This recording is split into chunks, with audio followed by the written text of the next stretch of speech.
chords. So anyway, welcome everyone who's here. Great to see you. We've got year 2 coming up next year, so please look for your emails where you can get the information to book in for that.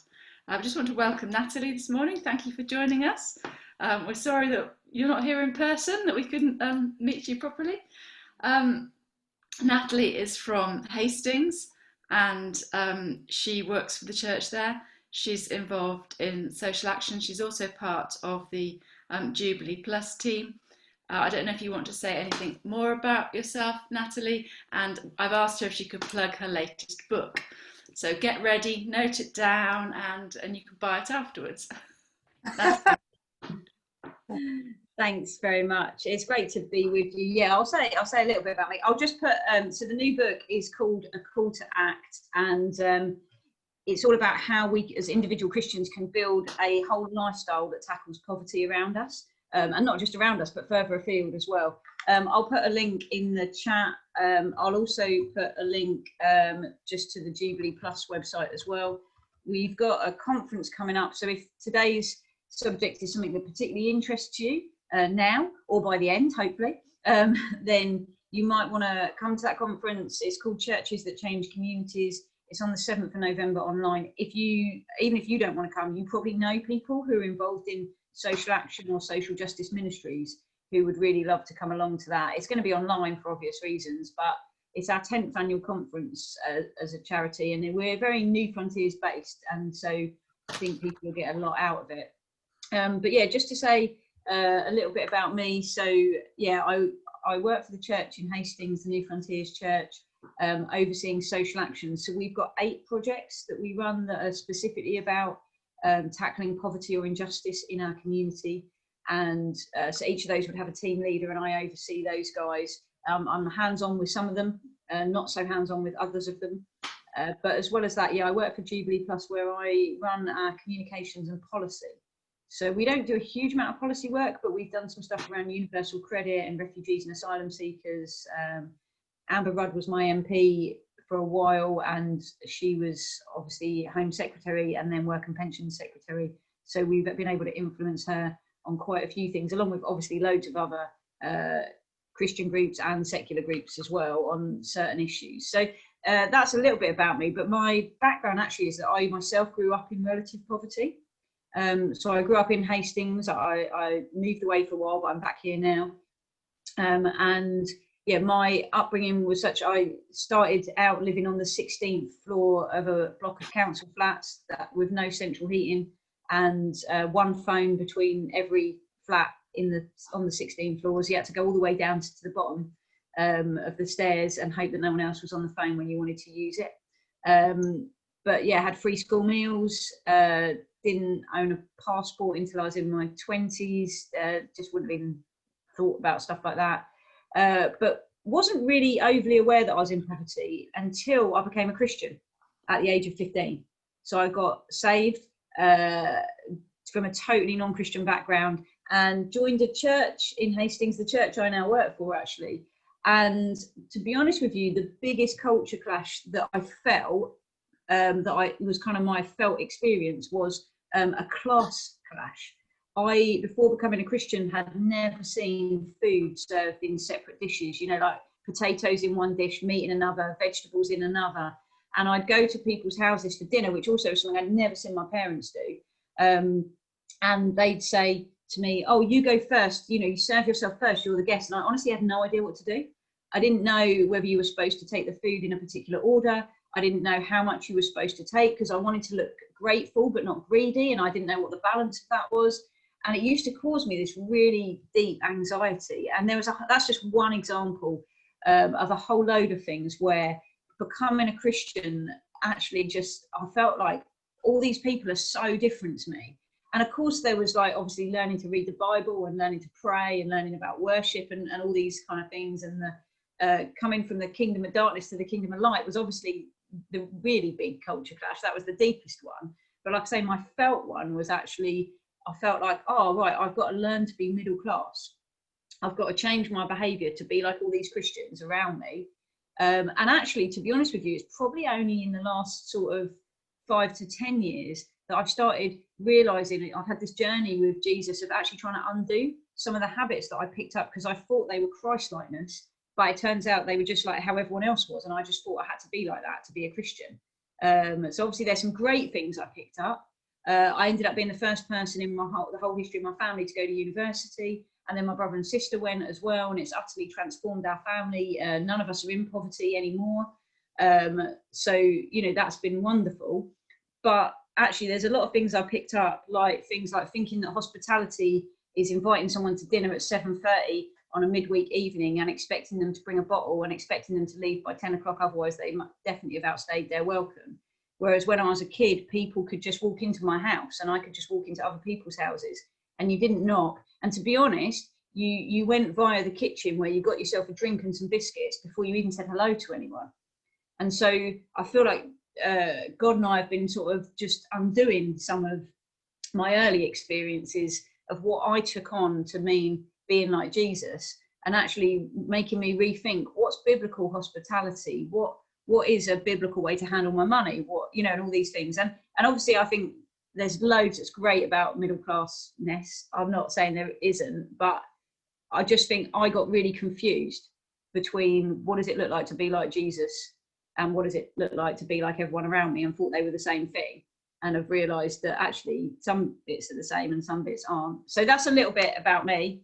Well, quite a lot, 5 minutes about me, but hopefully that's helpful in you understanding some of where I'm coming from today and some of who I am and some of what motivates me as we're going to get into the subject of social justice. And for me, whenever I hear the word justice in relation to kind of the heart of God, it's intrinsically linked to the word poverty as well. For me, social action and social justice go hand in hand. If social action is kind of like the church expressing the gospel in practical ways to particularly making a difference in the lives of the vulnerable, the oppressed, or those who are trapped in poverty, that's kind of like, I guess, a bit like the Isaiah 58 expression of it. We're going to go through the Bible in a minute, but Isaiah 58, you know, talks about feeding the hungry, supporting the homeless. That's social action. Then social justice is taking the church beyond that to actually speaking up for the rights of those who are in poverty or those who are in need. It's Proverbs 38. It's speak up and defend the rights of the needy and speak on behalf of the destitute. It's actually raising the voices of those who feel like they've got no voice or have no way to express what's going on in their lives, or really have no hope of getting out of their situation because they have no power to do so. So for me, they're intrinsically linked, and I think summed up in Micah 6 verse 8, you know, what does the Lord your God require of you?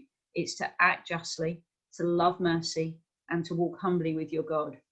So for me, social action is kind of the loving mercy bit, and social justice is the act justly bit, and we need to do all of it by walking humbly. So what we're going to do in this first session for maybe the next 30 minutes or so is go through a very fast whistle-stop tour of the Bible and what the Bible has to say about poverty and justice, just so we can either refresh ourselves or see for the first time, for some people maybe, just how central it is in the heart of God to care for those who are in poverty or those who are facing injustice. So it really is going to be a bit of a, you know, kind of fly by the seat of our pants through the Bible as quick as we can.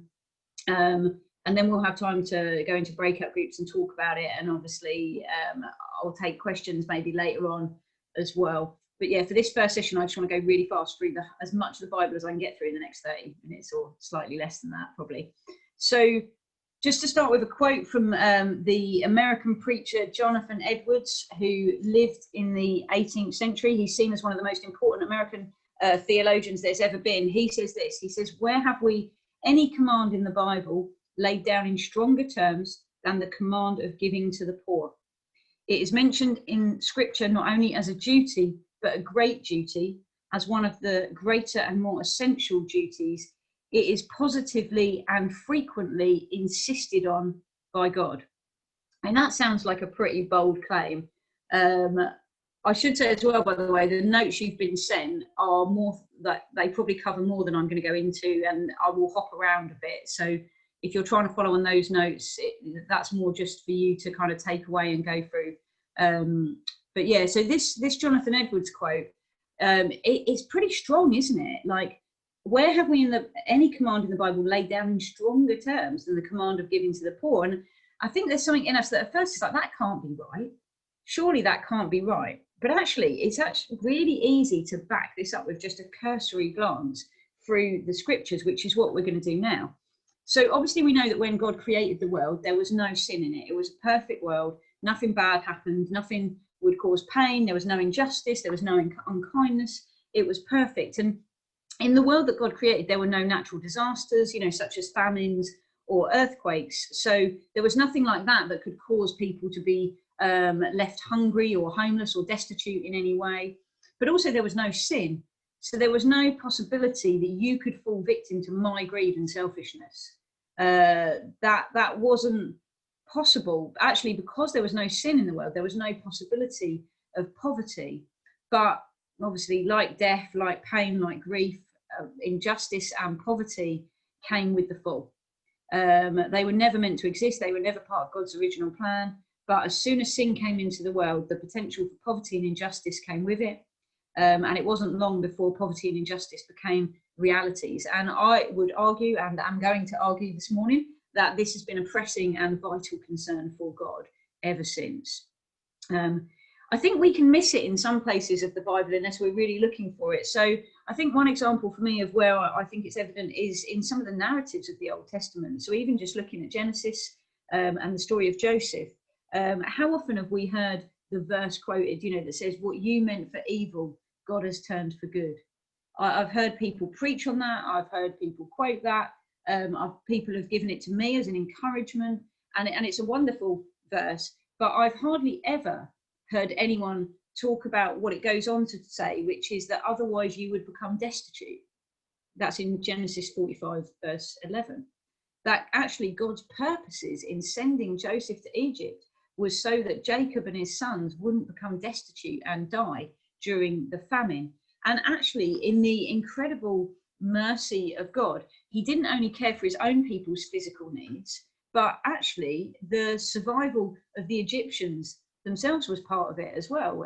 They were looked after, even though God knew that they would go on to put his own people in slavery. Such is his mercy towards those who are made in his image, both his own people and others, that he saved multitudes from starvation by sending Joseph ahead of time. I think we see God's heart for those in poverty through the whole kind of the Torah, the first 5 books of the Bible. It's if you read it and pay attention. I mean, I'm doing a Bible study at the minute through kind of some of these books in the Bible, like Numbers, and I'll be honest with you, I don't find them the most gripping books in the Bible. I'd much rather spend my time in the Gospels. But every time I go back and I read Deuteronomy and Numbers and Leviticus, I'm astonished at actually how much of God's heart for those facing poverty and injustice is right there in the law. That it really reflects the heartbeat of God. We think of things like Jesus saying, love your enemies.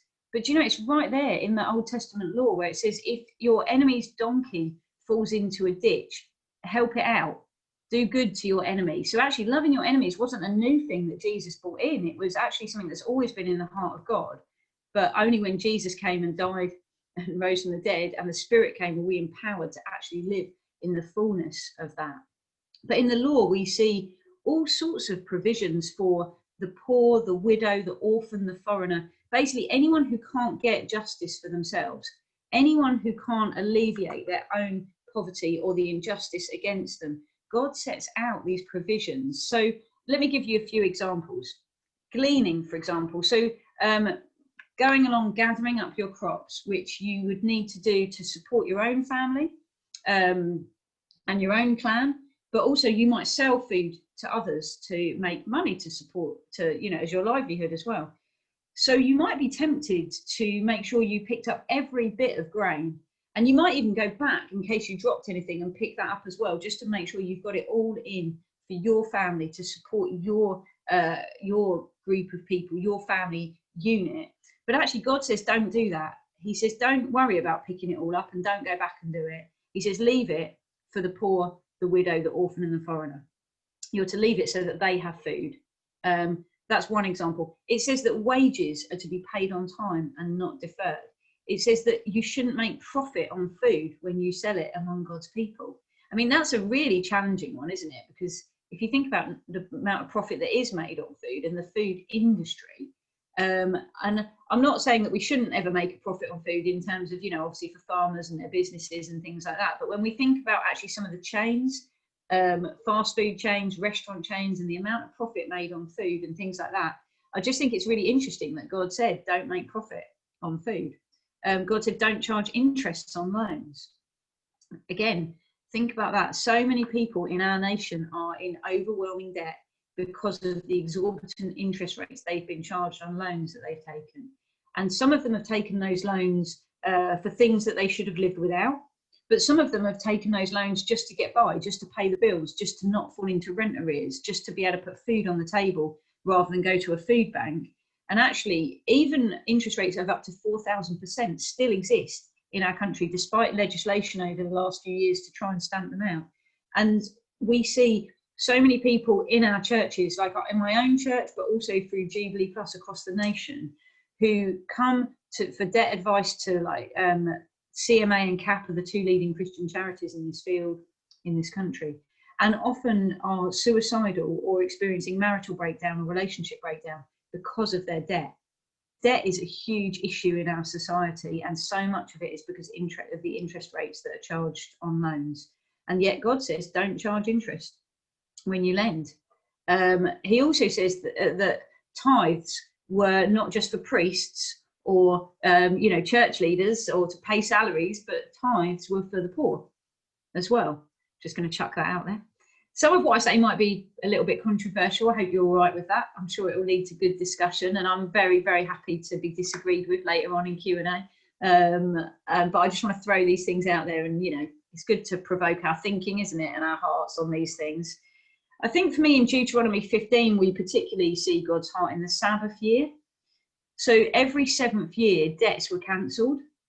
And again, think about what a difference that would make. If you've ever been in debt, I've been in horrendous debt. And if you knew that the longest period you would have to wait would be 7 years before your debts would be cancelled and you'd be free of your debts, you'd never need to feel suicidal. You'd never need to go through marital breakdown because you'd know hope was coming. Grace was actually built into the law so that no debt would be forever or feel like it was going to be forever hanging around your neck. And then in Leviticus 25, there's the year of Jubilee where debts again were cancelled, but also slaves were freed. And so in this time and this culture, people would put themselves into slavery. Some of the people of God would put themselves into slavery if they fell on hard times as a way to survive, as a way to get through. And they would know that in the year of Jubilee that came around every 50 years, they would be freed and they would be able to return. Their land would be returned to them. If they'd had to give up the land that had been in their family, it would be returned to them. So the whole economic system in the law that we see is founded on grace. And it limited the gap between the rich and the poor. And it modified the extremes of wealth and poverty. So the rich couldn't just go on getting richer and richer and richer at the expense of the poor. But also the poor were never, ever in a hopeless state, because they would know the Sabbath year is coming, the year of Jubilee is coming. These times are coming that God has built in when I get my freedom, when I get my land back, when things get restored. Not only is it like a massive reset button where you get to start over, but you're equipped for life again, because in Deuteronomy 15, God says when you release them, so those who've come and been enslaved, those whose lands you've had, when you release them, do not send them away empty-handed, supply them liberally from your flock, your threshing floor and your winepress. So God's saying it's not just that you go, okay, you can go back now, hope you make a better go of your life this time around, give it your best shot, maybe you'll make it, maybe you won't. It's actually, I'm going to supply you liberally with what you need to have the best chance of flourishing and thriving. And so I find this so beautiful that God would build this into the law, this provision, this protection. And also what I find really interesting again in Deuteronomy 15 is where God says there need be no poor among you.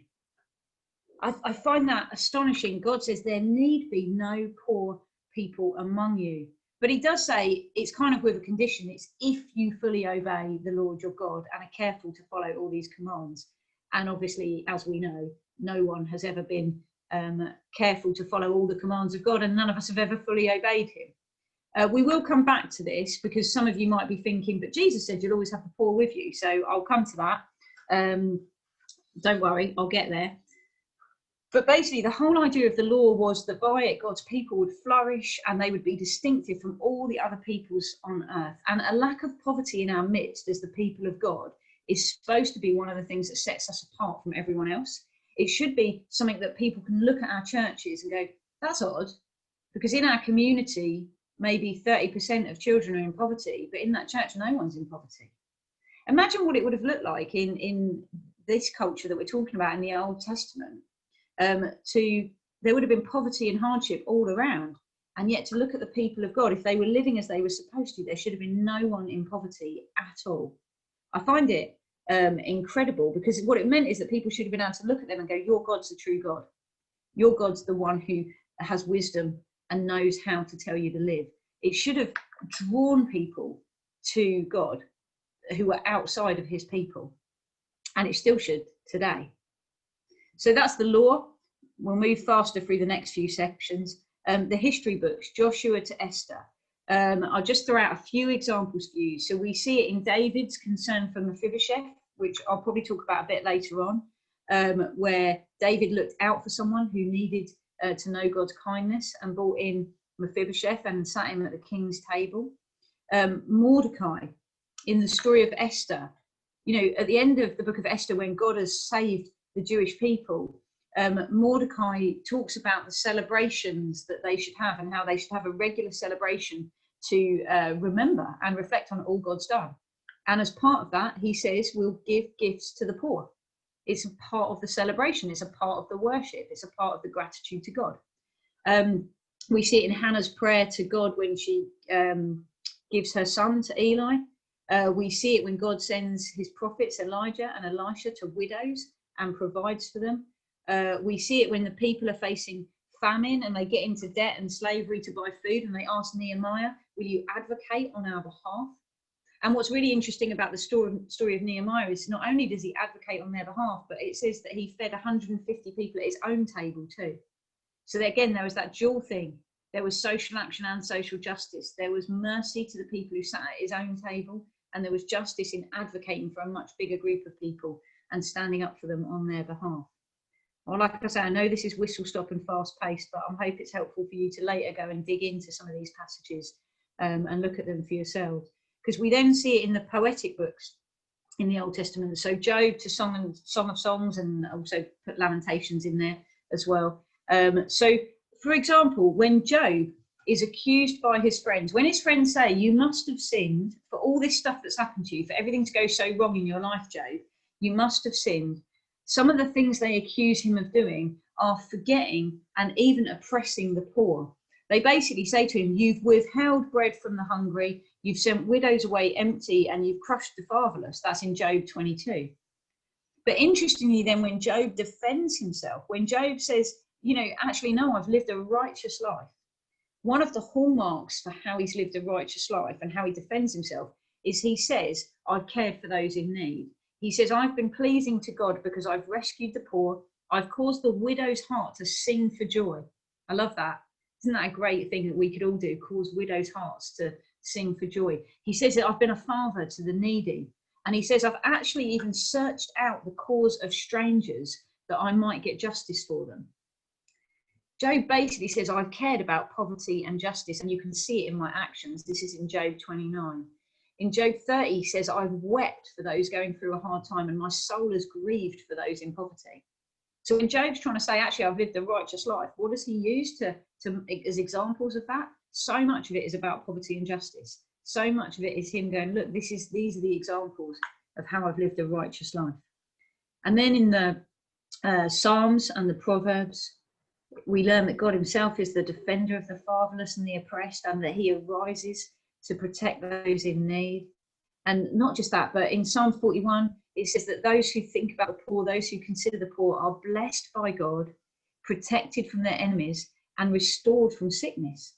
Again, there's these promises attached, which are really interesting and theologically kind of complicated, I guess, to get our heads around, because they're not just in the Old Testament, they're in the New Testament too.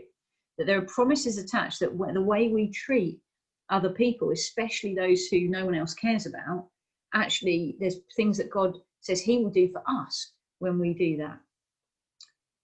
The Psalms and the Proverbs for me show God's active concern for the poor, and there's an invitation for us to be similarly active. For example, Proverbs 14:31 says that if we oppress the poor, we're showing contempt for God. But if we're kind to those in need, we're honouring God. Like I say, there's loads in there about God's heart. But probably most famously, when it comes to the Old Testament, God's heart about poverty and injustice is in the writings of the prophets, the major prophets, Isaiah to Daniel, and the minor prophets, Hosea to Malachi, where we actually see that caring for the needy and vulnerable isn't actually just an invitation from God to be like him and to imitate him and to honour him. It's actually a requirement for the people of God. It's actually something that is an intrinsic part of following him and following his heart. Actually, it's something that it's impossible to please him without doing, no matter how many religious rituals we observe. And again, this is in both the Old Testament and the New Testament. But just to say, on the Old Testament, Isaiah 58, true fasting. God says, you come to me and you got all your religious observances, but I'm not interested because you're not doing what I've asked you to do in terms of feeding the hungry, loosing the chains of the oppressed, supporting those who are homeless, taking them into your own homes. You're not doing these things. And actually, again, there's promises attached in Isaiah 58 where it says that when we feed the hungry, when we set the oppressed free, when we offer clothing and shelter to those who don't have it, it says then your light will come, then your healing comes, then your gloom becomes like the noonday, and God satisfies your desires. So again, there's promises attached that when we press into, Isaiah 58 talks about pouring ourselves out, spending ourselves on behalf of the needy. These are incredibly active words. They're not passive in any way. In Isaiah 61, obviously, the Spirit of the Sovereign Lord is upon me to bring good news to the poor. I'll come to that in a minute when we get to the New Testament and Jesus and how he starts his ministry. But basically, caring for those who are facing poverty and injustice is not supposed to be an afterthought for the people of God. It's not supposed to be something we get around to when we've got a bit of time on our hands. It's like I say, we're to spend ourselves. We're to pour ourselves out. I think what's really interesting as well, that is in both the Old and New Testament, but particularly in the writings of the prophets, that the definition of poverty and kind of injustice issues is much bigger than just economic poverty. So actually at Jubilee Plus, we focus on 4 areas of poverty. Economic poverty is when you don't have enough to kind of live viably in the society in which you find yourself. And there are all sorts of ways you can define what that means, but we find it helpful to kind of think about, you know, if someone can't afford a toothbrush, or if someone can't afford a winter coat or a winter pair of shoes, you know, it's not just about putting food on the table and paying rent. It's also about some of those essentials, like if you haven't got a coat that you can go outside and if you it'll, you know, protect you from the elements, then actually there's a level of poverty there. In one of the other books I've written with Martin Charlesworth, A Church for the Poor, we actually give a list of some of these items that we consider to be essential. But also beyond economic poverty, there's also relational poverty. So God cares about the lonely. God cares about the widow and orphan. God cares about those who have no one to support them. And you know what, during this coronavirus pandemic, that's been exacerbated so much more for people. We before this, for many years, run a lunch club for over 55s. And for some people, that monthly lunch club was their only time spent with other people. And so during lockdown, they've not had even that monthly interaction. And so we've been making phone calls. And often when we phone, we told the same thing: you're the only person I've spoken to this week. You're my only human interaction. God cares about relational poverty too. Relational poverty as well is also just not having that support network around you for when something goes wrong. So I mentioned that I've been in debt in the past, and I was once threatened that a bank would take me to a debt collection agency. And actually at that time, I was able to go to my mum and borrow the money that I needed just to get me out of that, to get me sufficiently out of that little bit of debt, you know, to make enough effort that they called off the debt collection agency. A lot of people don't have that sort of support network. A lot of people, if they fall on hard times, don't necessarily have anyone they can turn to and say, can you lend me some money, or can you help me out, or can I come for dinner even, and so that I don't have to worry about feeding myself. So relational poverty is a huge issue in our nation, and God really cares about that as well. But there's also aspirational poverty, which actually for me was the biggest thing that changed quickest after becoming a Christian. So before I was a Christian, I had a certain expectation of how my life would look, and it had never even occurred to me that it could look any different.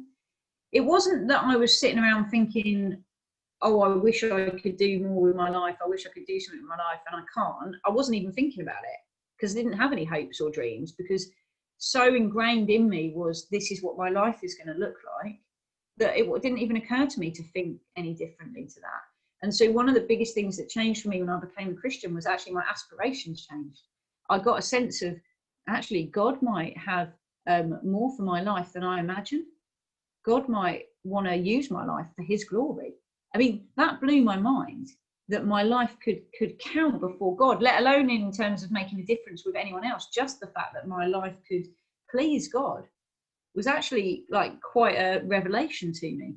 But then beyond that, the fact that my life could be used for the good of others, and that actually my life could have meaning in all sorts of little ways, and some bigger ways too, but just in the day-to-day life.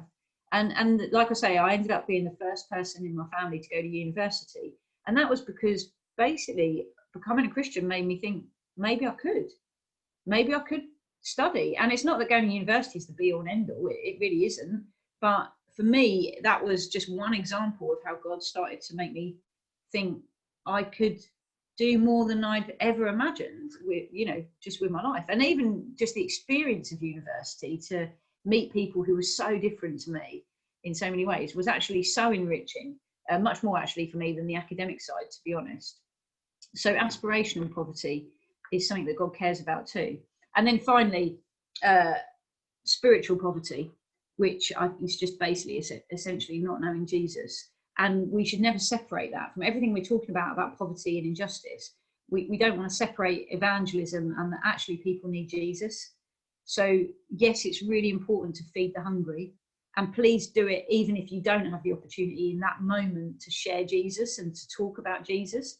But actually, we do want to tell people about Jesus, because we want people's whole lives to be transformed and their eternal destinies to be transformed.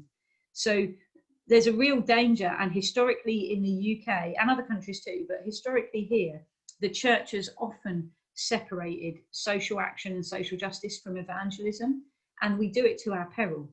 We either over-focus on evangelism, or the book of James, which we're going to talk about later this morning, says, what good is it if you say bless you, but you don't give someone the bread they need? What good is it if you just say I'll pray for you and you don't actually help someone with the need that they're facing right there?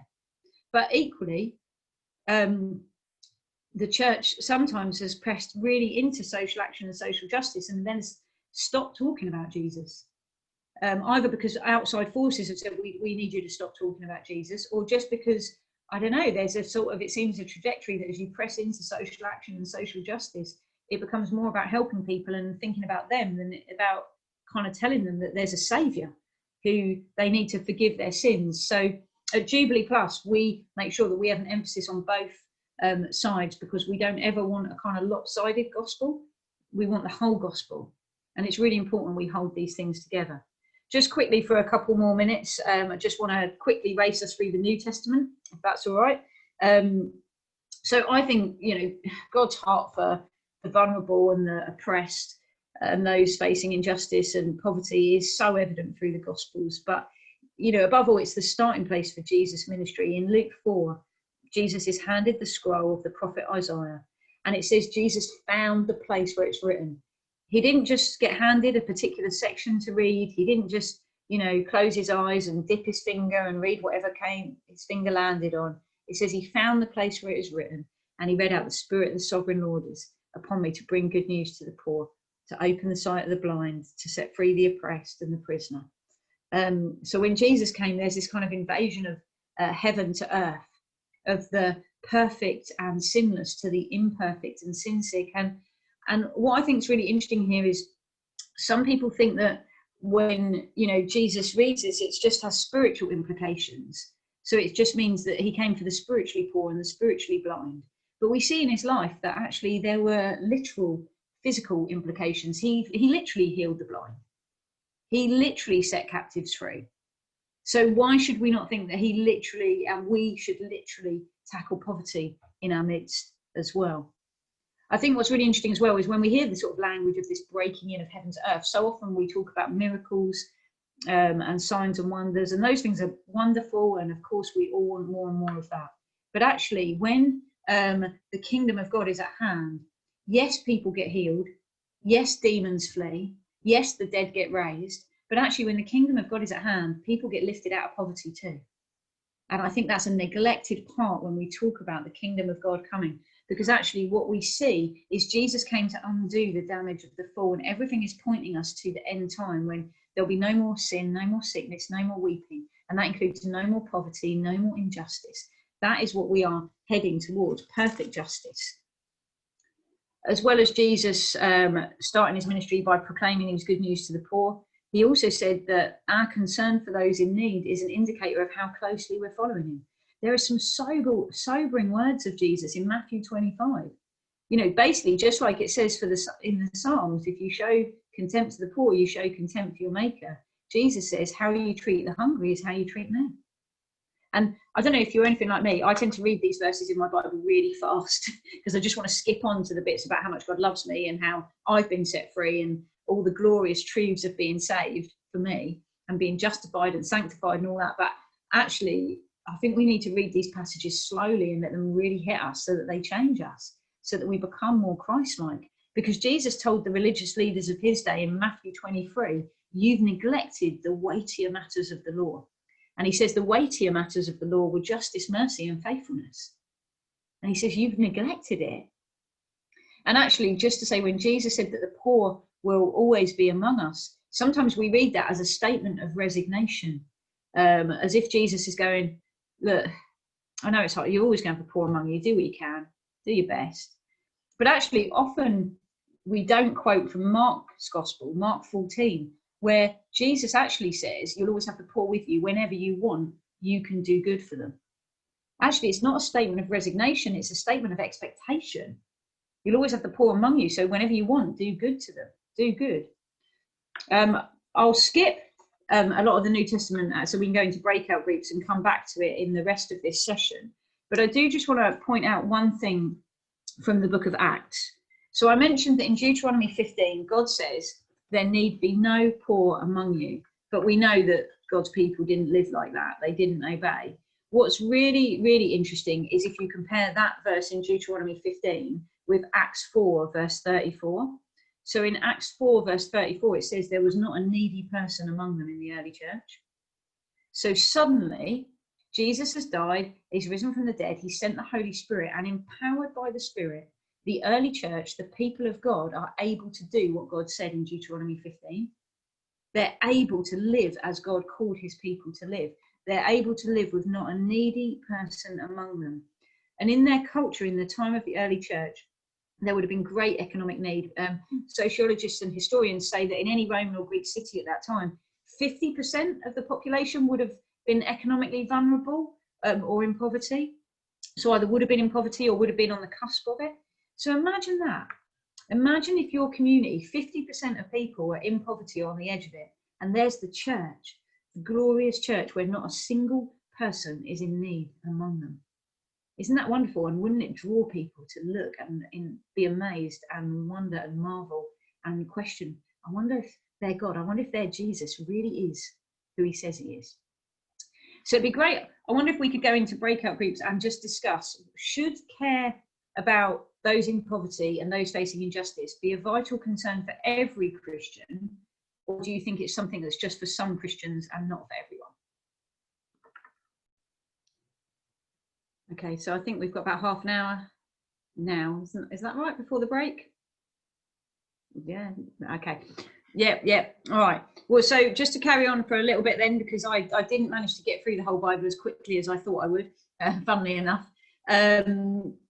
But yeah, so just in Acts, as well as kind of in Acts 4, seeing that no one was, there was no needy person among them, and that echo of Deuteronomy 15, we also see individual people actually, and where God's heart for those in need. And just give you a couple of examples. There's the story of Dorcas.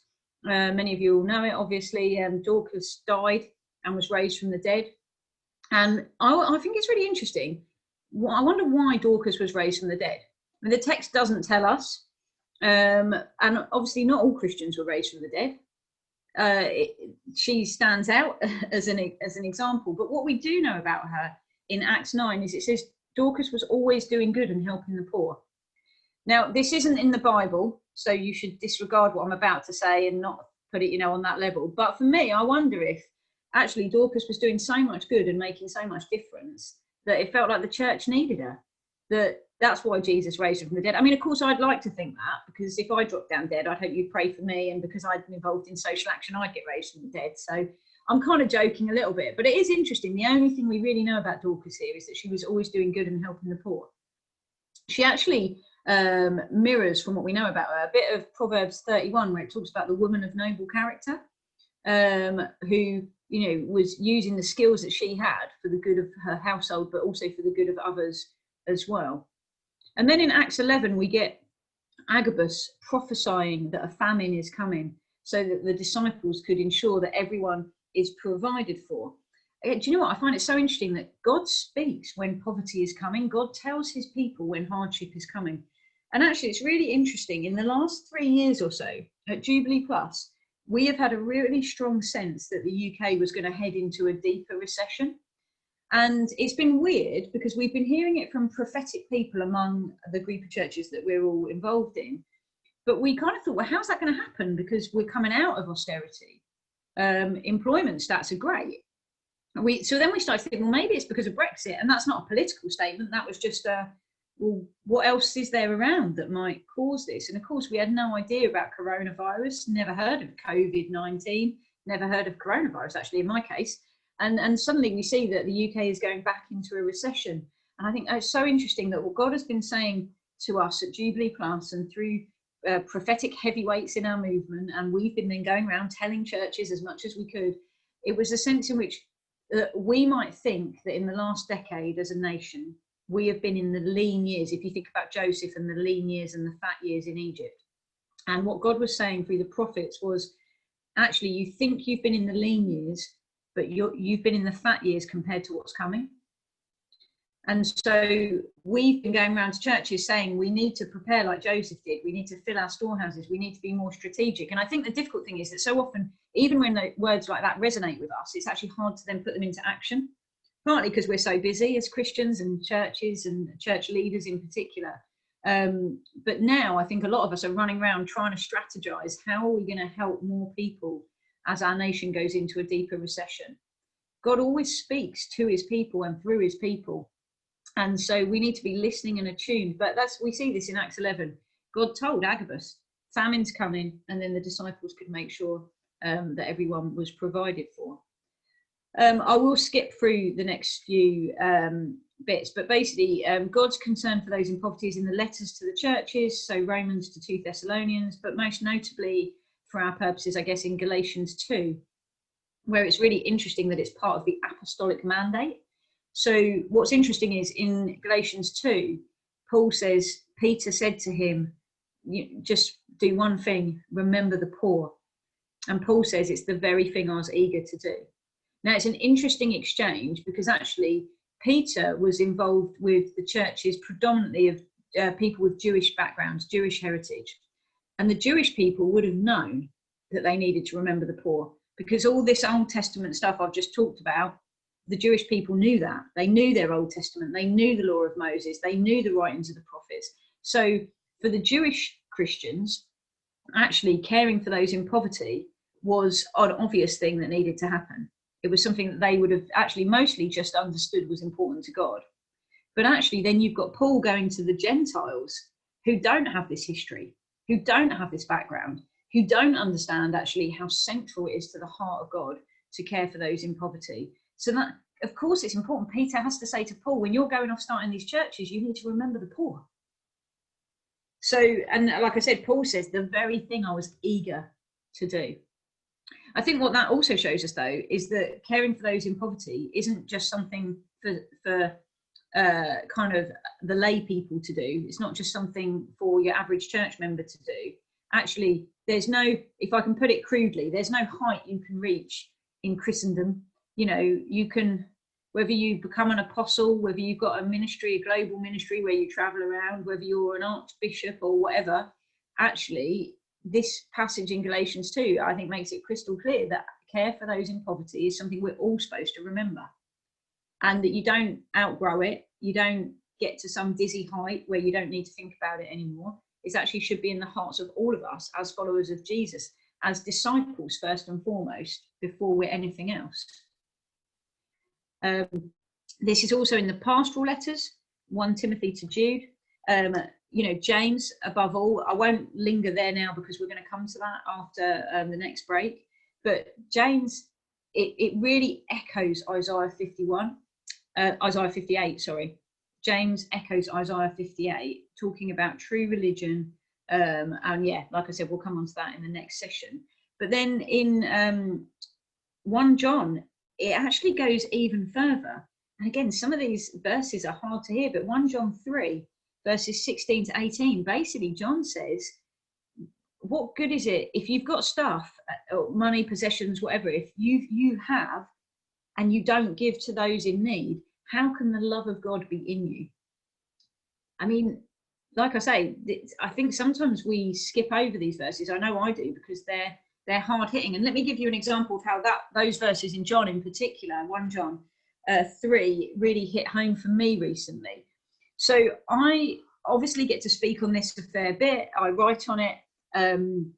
What I find is the more I speak and write on it, the more God challenges my own heart, which I guess, you know, probably you're pleased about that. You'd be worried if it didn't, wouldn't you? But so someone came up to me in my church last year and basically told me they were just feeling totally overwhelmed by their credit card debt. She talked about the interest was crippling her. She was paying off what she had to each month, but it wasn't even really making any headway with the interest, let alone the actual core of the debt itself. And she was basically saying, I'm never going to get free from it. I don't know what to do about it. I'm just stuck with it. And while she was talking to me, this was over coffee after a Sunday meeting, I thought, in a minute, I'll pray for her. That's a good Christian thing to do, isn't it? I thought, I'll pray for her. And do you know what? I just felt God say to me, hang on a minute. You can do more than that. I felt God actually say to me, why don't you just answer your own prayer? Like, in one sense, why do you need to pray when you could lend her the money? And, you know, I talk about in the law, it says, give people interest-free loans. Don't charge interest. And so I felt God say to me, why don't you just lend her the money interest-free? And I'll be honest with you, I said no. I said to God, no, I'm not doing that. Like, you know, when you're a bit like, you want to go, la, la, la, can't hear. That's probably just in my head. It wasn't God. And of course, I'm still having this conversation with her at the time. And I'm also having this conversation with God in my head. But basically, I just said to God, look, I can't do that. But then I made the mistake of asking her how much the debt was. And, you know, have you ever heard those lovely stories about when you need a certain amount of money and the exact amount of money comes through the letterbox or whatever? This was like that in reverse. And I was nowhere near as joyful and thrilled about it as I am when I hear it the other way around. Because what happened was she told me the amount of money that she was in debt, and it was almost exactly, not quite, but almost exactly the same amount of money that I had set aside basically in the bank in case, like, my boiler's been playing up. So it was in case my boiler packed up or in case my car broke down. And I basically still, when that happened, said to God, look, God, I bought a flat 3 years ago and I have to be a responsible adult now. Like, you know, I need to keep that money because what if something happens? And you, like, you know, I was basically saying to God, you don't understand. I'm trying to live responsibly. You know, I've got out of all this debt. I've even managed to buy a flat. You know, I'm properly middle class now. I'm a homeowner. And basically, yeah, just said to God, like, I can't do this because that's the only money I've got set aside. And I felt God remind me of these verses in James and these verses in 1 John 3. But still, and this conversation's still going on between me and the woman and me and God in my head. And then I said to God, but like, what if something happens and she can't pay me back? Or what if she just doesn't pay me back? And what was funny was God didn't seem overly concerned about that at all. I was deeply concerned about it. God didn't seem to care. he basically then, I just heard him clear as anything say to me, "It's not your money." And where do you go with that? Because there's no argument. And I really felt this sense of God basically saying to me, are you prepared to put your money where your mouth is? Because, you talk about this, I'm asking you to do it. Are you prepared to do it? And honestly, I think I probably said no about 5 times before I eventually said yes. But it felt like a reluctant yes. I just want to be honest with you, because I think some of us are incredibly naturally generous and giving with what we've got, and some of us really aren't, and sometimes I'm really not. And so I just want to share that honestly with you. But the reason I'm telling you this story is because what then happened was really incredible. So I said to the woman, do you know what, why don't I lend you the money interest free, so you can pay it off the debt, and you can decide the terms of repayment, and you can take as long as you like. You can just tell me when you're going to repay me and how you're going to do it, and there'll be no interest, and you can take as long as you like. And do you know what happened? She broke down in tears, and she said to me, I've been so ashamed that I was in debt, because I know that Christians aren't supposed to be in debt, and I know that I'm probably the only person in the church who's got debt. I mean, first of all, that's rubbish, I'm sure of it. But she said, I've been so ashamed I didn't feel I could tell anyone, so I've been living with this for ages. But she also said, I just haven't been able to pray, because I felt like God is basically saying to me, sort yourself out, and then you can come back and you can talk to me when you've got yourself sorted out, because she'd really got herself into a bit of a mess. But then she said, the fact that the first person I've told has been kind to me makes me realise that God wants me to be free, that he's not judging me and telling me I need to sort myself out, but he actually wants me to be free, and he's on my side. And I thought, gosh, my reluctance, my disobedience could have stopped her having this deep revelation of God's heart for her if I hadn't done as basically God told me to do. And so I'm telling you the story partly because, I head up social action, I write on it, I speak on it, and I just want to be honest with you that my heart is on a journey, and that when God tells me to do things, I'm slow to act a lot of the time. And for all of us, I think what God's asking us is just to go on a journey with him, just to be obedient to each step that he asks us to do. But also, I wanted to tell you the story because I think her reaction just spoke to me so profoundly about that. I don't understand always why God asked me to do certain things. I think it's about me. Sometimes it is about he wanted me to be obedient, but actually it was more that he wanted to communicate something to her about how she was living and how she was perceiving him to be. And I think if we really take seriously the words of Jesus and the words of the Bible about poverty and injustice, then actually we have to get to a place where we say, God, all I have is yours. And that is a dangerous prayer to pray, because I've found the more I pray that, the more God asks for. Like whether it's my time that he wants me to spend with people that I perhaps wouldn't choose to spend it with, whether it's when we're allowed to do this, who I have at my dinner table, even having people at my dinner table, to be honest, because that's still a bit weird for me, the whole meals thing. I'd much rather go to other people's than have people come to me. But God has basically been pushing me to pray this prayer of, God, all I have is yours. It's for your glory and it's for the good of those in need around me. So I want to be generous with all I've got. And like I say, sometimes I kick myself for praying that prayer, because then God asks me for stuff and he always seems to ask for more than I want to give. And I've reached a point often, I'll be honest with you, where I sort of feel like I've achieved a certain level with God in this whole area. And so I think, well, now he won't ask me for anything else because I've arrived. And every time I think that, it's days before God then says, right, now I want more. So these are dangerous things to pray, but they're exciting things to pray. And, they're about becoming more and more like Jesus. And all of us want that, don't we? So, yeah, I hope that story is helpful. So moving on from that story, I think one argument that people have is basically that they say, or some Christians have, is that the Bible only urges us and expects us to help those who are in need, who are part of the family of God. And there's a lot of evidence for that. And I think the general overview of the scriptures is that there shouldn't be any poverty among the people of God. And so that is our starting place, alleviating poverty in our midst. But I think there's a strong argument that God doesn't want us to stop there. I think there's an overflow where there's common grace to those around us in our communities. I think where we exist as Christians, people around us should be blessed. And especially the people who are closest to God's heart, which seems to be the most vulnerable, the oppressed, the marginalised, those that no one else is interested in, those that no one else thinks have any contribution to make at all. Because, in the Old Testament, I mentioned God spared the Egyptians from famine through Joseph, as well as the Israelites. In the law, we see a lot of provision made for foreigners, as well as for the Jews. I was reading this morning about the Sabbath, and God's instructions that on the Sabbath, slaves and foreigners get to rest as well. God makes it explicitly clear. This isn't just rest for the people of God, and it's not just rest for those who are doing okay.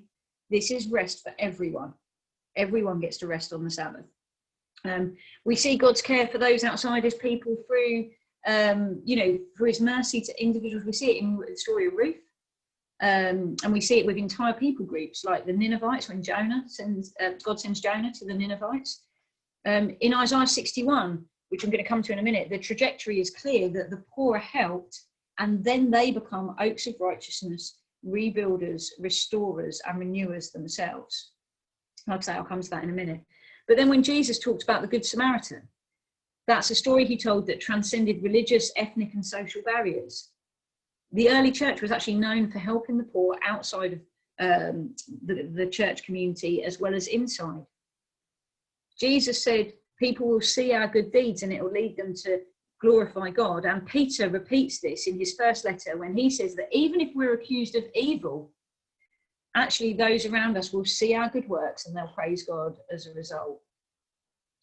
I think all through the Bible, we see God's special concern for those facing poverty and injustice, for the oppressed, the fatherless, the orphan, the widow, the lonely, the vulnerable. God is directly interested in their needs. It's a vital issue for him. And therefore it should be for us too, because as those who are pursuing the heart of God, we should love what he loves. We should care about what his heart cares about. My church leader once spoke on this, and the way he put it was, God has a bias towards the poor. How's your bias? Is it the same as God's? But beyond that, I just want to speak for a few minutes about, well, what's God's vision then for people in poverty? In Isaiah 61, I've said the trajectory is clear, that actually it goes way beyond just seeing people alleviated of their poverty.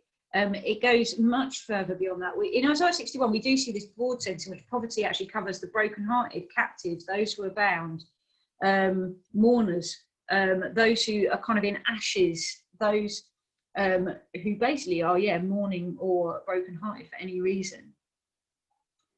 And actually, what I find interesting about this passage, though, is so often we don't go on to quote the next part of it, where it basically says that all these people, the poor, the brokenhearted, the mourners, the captives, it says that they may be called oaks of righteousness, the planting of the Lord, that he may be glorified. They shall build up the ancient ruins. They shall raise up the former devastations. They shall repair the ruined cities, the devastations of many generations. And God's vision for people who are trapped by poverty or injustice isn't just that they get helped with their urgent need or their immediate crisis, as vital as that is. It's that they should be given a hand up, that they should be lifted out of poverty, not just lifted out of it to always live in fear of falling back into it, but actually lifted out of it and anchored away from it so that they're not constantly on the edge of, am I going to be in poverty again? But actually they're empowered to rebuild, raise up and restore other people. And I think this is central to the gospel, because actually God's plan for those in need, God's plan is to totally transform their lives, not just kind of improve their lives a little bit on their way to an eternity without him, but actually to utterly transform their lives. And if lifting people out of dire circumstances and transforming their lives is what God does, and we're told to imitate Jesus, then it's what we should be doing too. Helping people out, lifting them up, having a much bigger vision for them than, we've got a thriving food bank, thriving is probably not the right word, busy food bank in Hastings here. And I love that we give people food. I love that we can help them with that immediate crisis where they can't put food on the table, and we're able to help them for a few days or a few weeks or what have you. But actually, I just don't want it to end there. I don't want that to be all we do. basically, if we keep having the same people come time and time again and we're giving them food, we're actually enabling them to stay in poverty rather than empowering them to come out of poverty. So I think we need a much bigger vision. And yeah, this is some of my story. Like I said, I grew up in poverty, grew up in a council flat, had free school meals. When I was doing a talk a while ago, and I decided to ask my youth leaders from when I was 15 and I got saved what I was like back then. And I said, don't hold back, because I want to talk about it to make a point. And so they basically wrote back, yeah, you were a right screwed up mess. And I was like, wow, you didn't sugarcoat that for me at all. But do you know what? That's true. That the first probably decade of my Christian life was messy. I was chaotic. There are some ways in which I still am. I was troubled. I caused a lot of trouble, some intentionally, some accidentally. And Christians kind of patiently walking a journey with me is what is transforming me from this kind of chaotic, poverty-stricken, messy life into, bit by bit, an oak of righteousness. That's what God is doing in my life. It's what God wants to do with people who've experienced far more need than I have ever experienced. Just to give you some examples, after I became a Christian, I did what some of you might remember is called FYP, Frontier Year Project. It's basically giving a year of your life to God. And I went away to another church, and to be honest, I don't think they knew what had hit them, because my church had seen 3 years of me changing. But when I arrived in this new place and no one knew me, I think they thought, are you even saved? Because my life was so messy, and because they'd not seen any of the journey, I think they basically were like, how come you've been sent to us? Like, what is going on here? And I actually got kicked off it. I lasted till the January, and then I got kicked off it and sent home. And to be honest with you, I actually took that at the time as massive rejection from God, because I thought, oh, God can't take someone like me. God can't use someone like me because I'm too broken. My background's too messed up. And I actually then backslid for a while and went away from God. And because I went away from God, obviously that trajectory of change started to reverse. And then, so I got back into debt. I struggled with money. In fact, even when I was at university, I used to go out often on a Saturday and look for change on the streets. Like, that would be something I did on a regular basis on a Saturday, to look for money, because I didn't have any money. And do you know what? The truth is that when I got money, what I would do with it is I would spend it on cigarettes or cannabis before I'd spend it on food, because I was addicted, and that was more important to me than eating. And so, you know, we have these stereotypes about people who deserve help and people who don't. I would have been categorized as one of the undeserving people by people who make those distinctions, because I wasn't wise with my money. I didn't use it well. I used it on things that people don't approve of, and that people judge you for. And I got into huge amounts of debt, and some of it was necessary. Some of it was like I literally had to. I went to uni before tuition fees, but so I got a full grant, but still I just couldn't make ends meet. And I worked 3 jobs through my time at uni, and it still kind of wasn't enough to kind of get by. And then obviously I spent a lot of money on things I shouldn't have spent money on as well. So it was both things, actually. And I think that's so often the case for a lot of people in poverty. The truth is, some of it is circumstances beyond our control and where the odds are stacked against us. But some of it is we make bad decisions.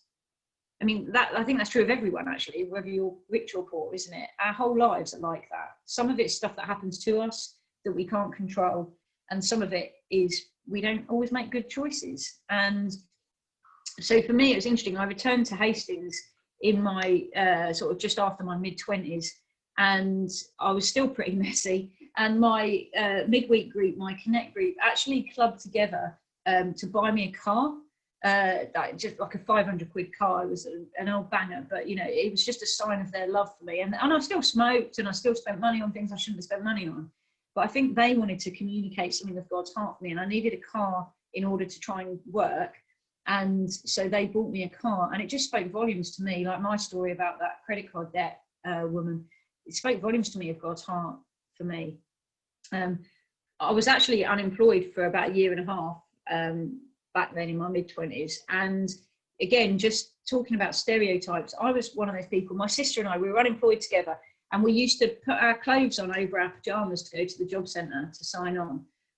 I'd like to joke, I've never gone into a supermarket in a dressing gown, because I do have some standards, But actually the stereotypes of things like that, we used to put our clothes on over our pajamas. It was a 45-minute uphill walk to this place. We used to chain smoke all the way, sign on, walk home, get back into, like, sit back in our pajamas, watch some telly, and that was our lives. And for that 18 months as well, I had to sleep on the floor because I couldn't afford a bed.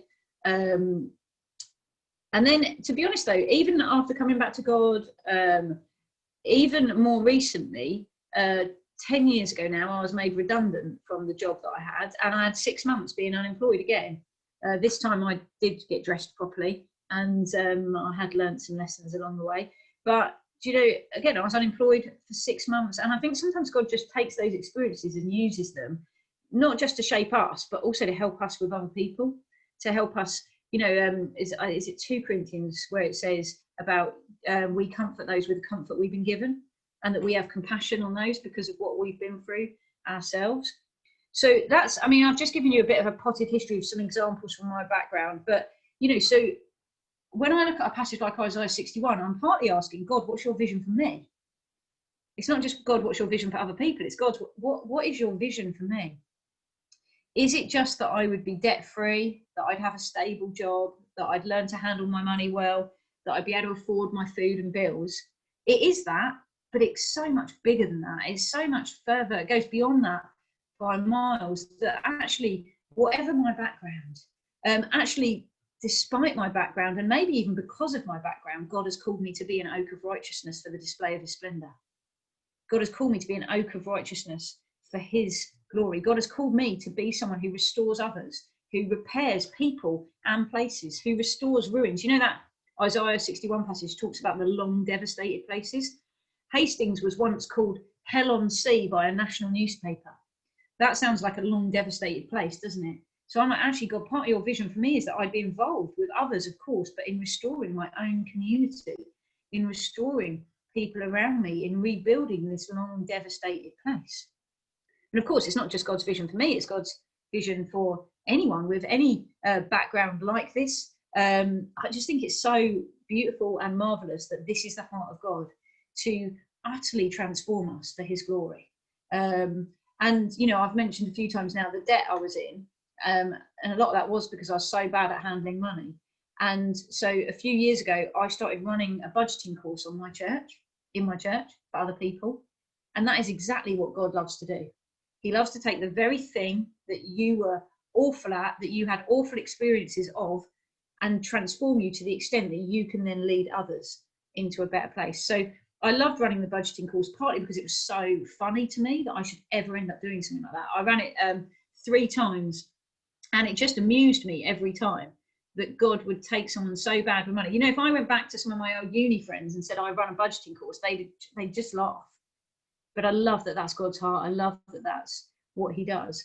And this is God's vision for people in poverty. It's what God loves to do. It says in 1 Samuel 2, he raises the poor from the dust and lifts the needy from the ash heap. He seats them with princes and has them inherit a throne of honor. Isn't it just really beautiful, the heart of God for people in need? And I think, sometimes we can get hung up on, do people deserve our help or not? Sometimes we really can. Sometimes we can look at people's lives and they fulfill every worst stereotype that we can think of. And we think, do you really deserve my help? And I think for me, there's 2 stories in the Bible that have really helped me to think about this whole question of, do some people deserve my help and others don't? And it's one of them is in, hang on a second, I shall find it. 2 Samuel 9, and it's the story of Mephibosheth that I mentioned already, and David. And it says in this story that basically David was looking out for someone to show the kindness of God to. And that in and of itself I love, because what a great way to start every day, praying, God, who can I show your kindness to today? I've been trying to do that for the last couple of years, start each day just saying, God, who can I show your kindness to today? Whether it's people I know, whether it's strangers, it's just a good prayer. Not my kindness, God's kindness. God, I want to show your kindness to someone today. And then basically there's Mephibosheth, who it says is lame in both feet.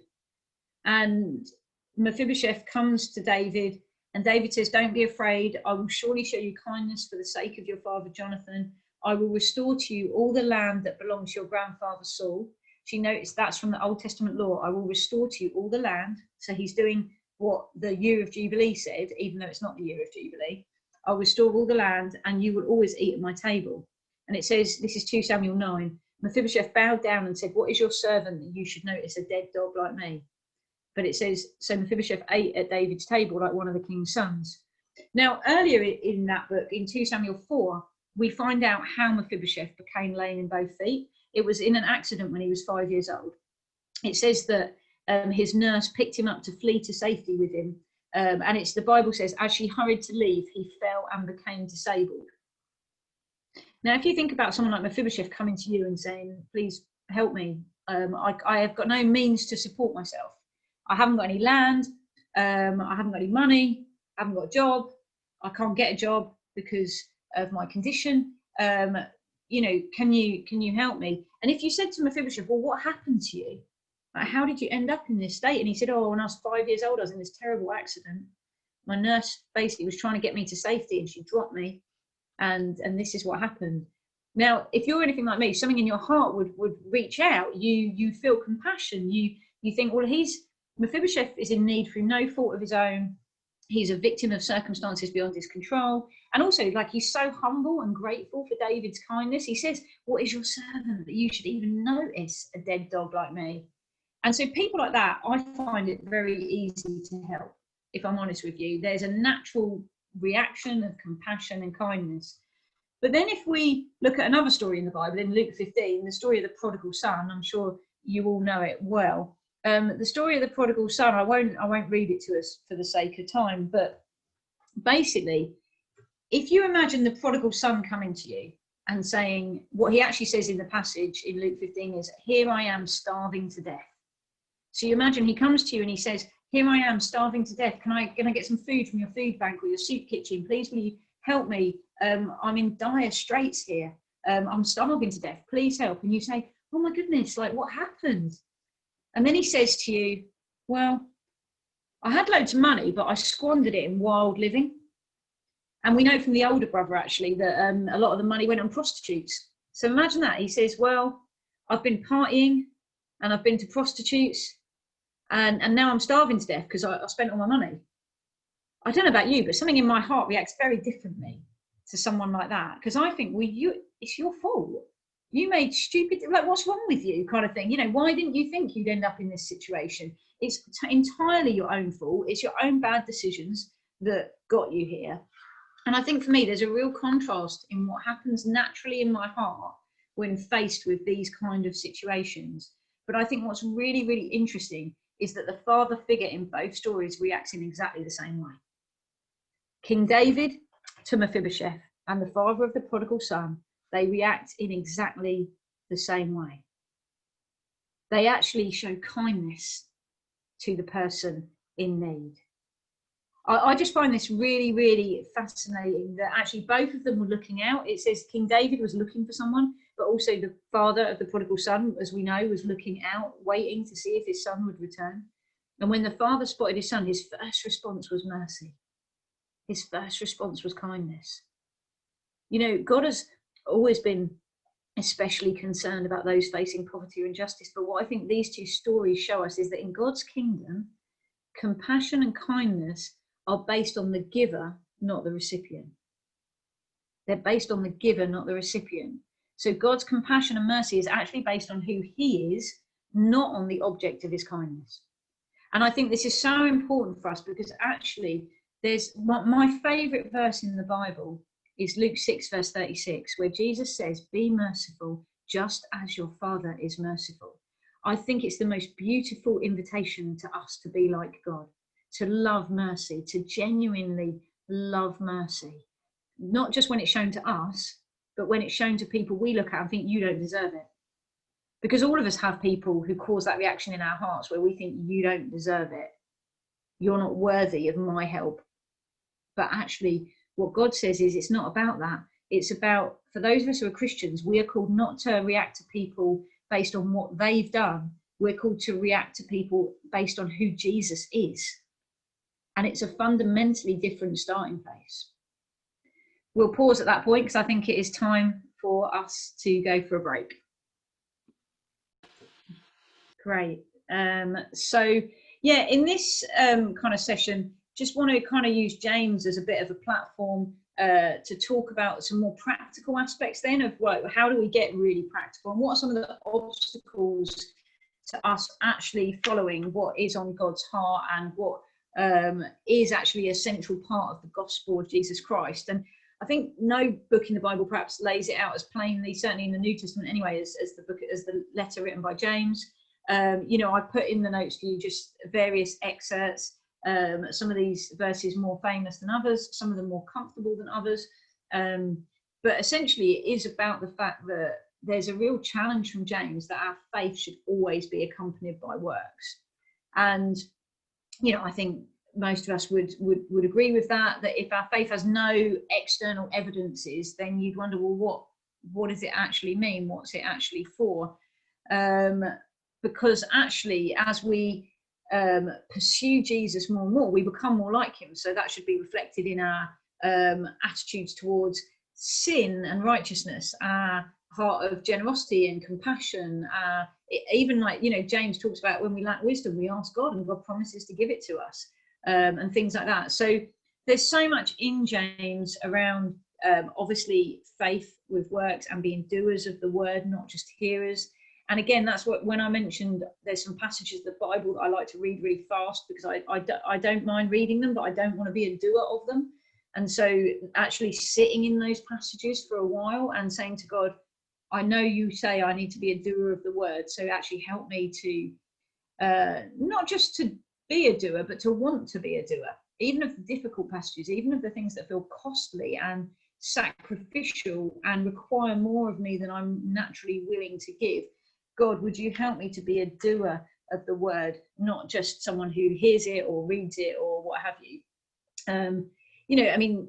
I said that James mirrors Isaiah 58, and it does in many ways, but I think particularly James 1 verse 27, where it talks about what is true religion. What is the religion that God accepts as pure and faultless? It's actually to care for widows and orphans in their time of distress.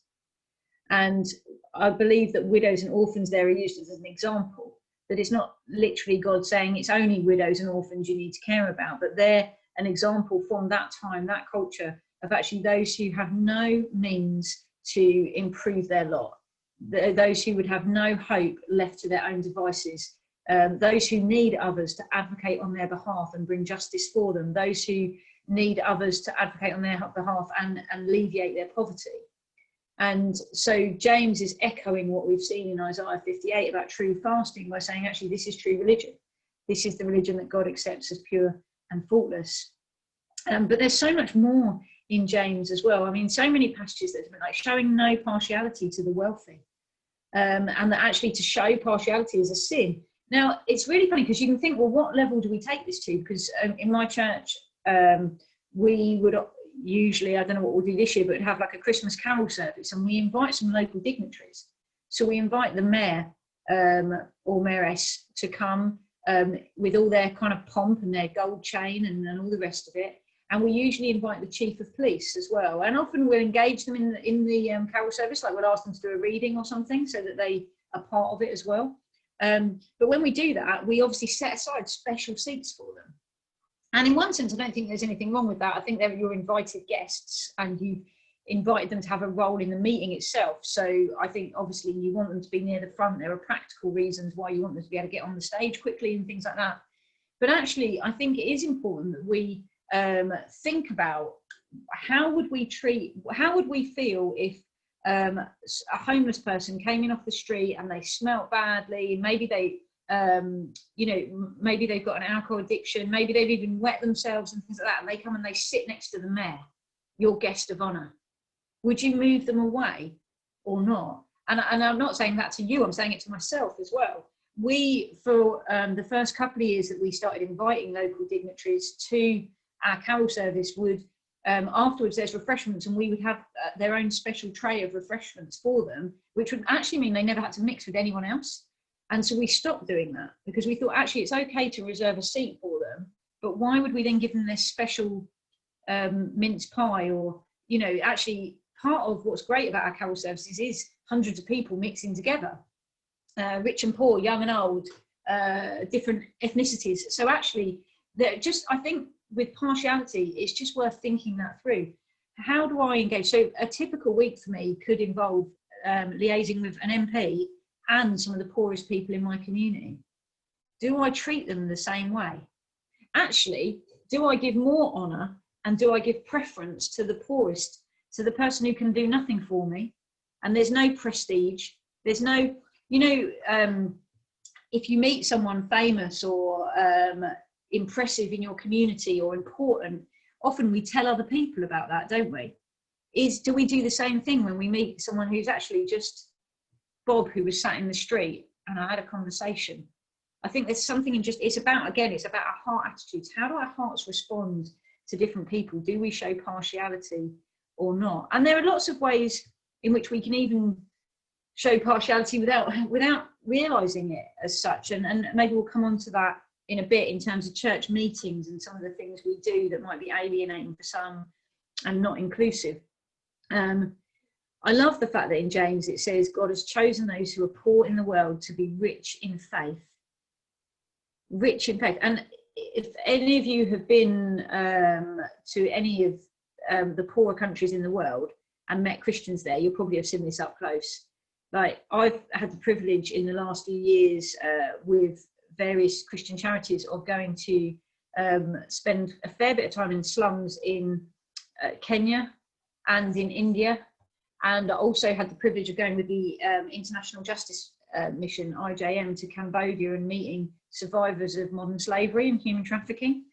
And what you find time and time again is that those who are the poorest, who've suffered the worst injustices, if they know Jesus, are rich in faith. Like, to our shame, actually, those of us who have so much, every time I've been abroad and met Christians who have so little but are so joyful, like they love Jesus, there's exuberant praise and worship because their faith is so rich, I come away from it thinking, gosh, I wish, like, they've got something I haven't got. They've got an understanding of God and faith and joy in Jesus that I don't have.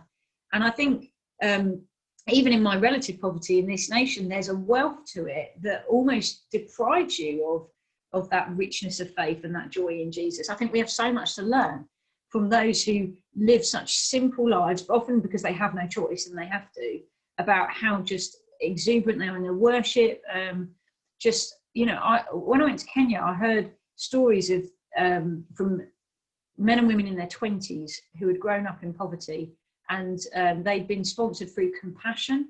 Many of you will have heard of that maybe, but Compassion is a Christian charity where you can sponsor a child through their education. And each of these men and women in their 20s just was so grateful, so praising. And when they talked about things they'd been through, the Westerners in the room, including myself, were just weeping.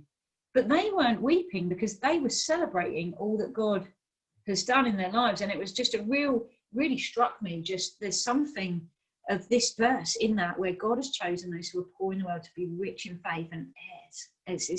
It's amazing. But James goes on to say, what good is faith without works? I've already mentioned the verse, what good is it to bless someone without feeding them? So often we talk about what good is it to feed someone without praying for them? What good is it to feed someone without telling them about Jesus? And that's a valid question too, of course. But actually, James kind of flips it on his head and said, what good is it to say, bless you, if you know they're hungry and you could give them bread, but you don't? Like, actually, it's both together. And obviously, he says faith by itself, if it does not have works, is dead. I love the fact as well, kind of as I was just looking through James, actually in preparation for today, things like that in James 3 verse 17, it says that God's wisdom, I love the description of wisdom, it's a lot fuller than I've put in the notes, but I love the bit where it says that God's wisdom is full of mercy and good fruits. It's full of mercy. So Micah 6 verse 8, love mercy. What does it look like to love mercy? And I think it's really interesting to me that Micah 6 verse 8, God says that he requires of his people to love mercy, because if you think about it, Why would God need to tell his own people to love mercy? If I ask for a show of hands, who loves the mercy of God? Well, we're all Christians, right? So we'd all put our hands up because we do love the mercy of God, don't we? But so I looked at that passage a few years ago and I thought, why does God need to tell us to love mercy? I mean, I get the act justly and walk humbly bits, but the loving mercy should come naturally to all of us as Christians. And the more I kind of pondered it and prayed into it and then looked at mercy in the Bible, the more I started to realize, I think it's because this is certainly true of me. It may not be true of you, but certainly I tend to love the mercy of God that is shown to me and not always be as keen on it when it's shown to other people. Like I say, you guys might all be way more godly than me, but certainly I noticed something in my heart. And I do see it in the Bible as well. So, you know, you look at Jonah, for example. God says to Jonah, go to the people of Nineveh and tell them to repent. And Jonah runs away. He doesn't want to do it.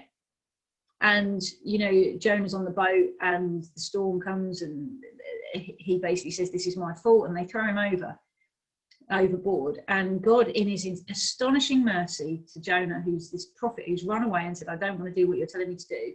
You know, he gets swallowed up by a big fish.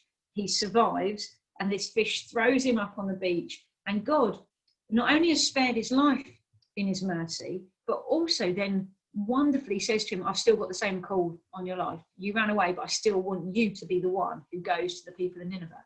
But God could have picked anyone, but he's merciful, right? And he wants Jonah to understand something of his merciful heart. So he goes, Jonah goes, does as he's told this time. And the people of Nineveh hear the message and they repent. And you know what it says? It says that Jonah was exceedingly angry with God because Jonah didn't like the mercy of God. Jonah even says to God, I'm paraphrasing, but I knew you'd do this.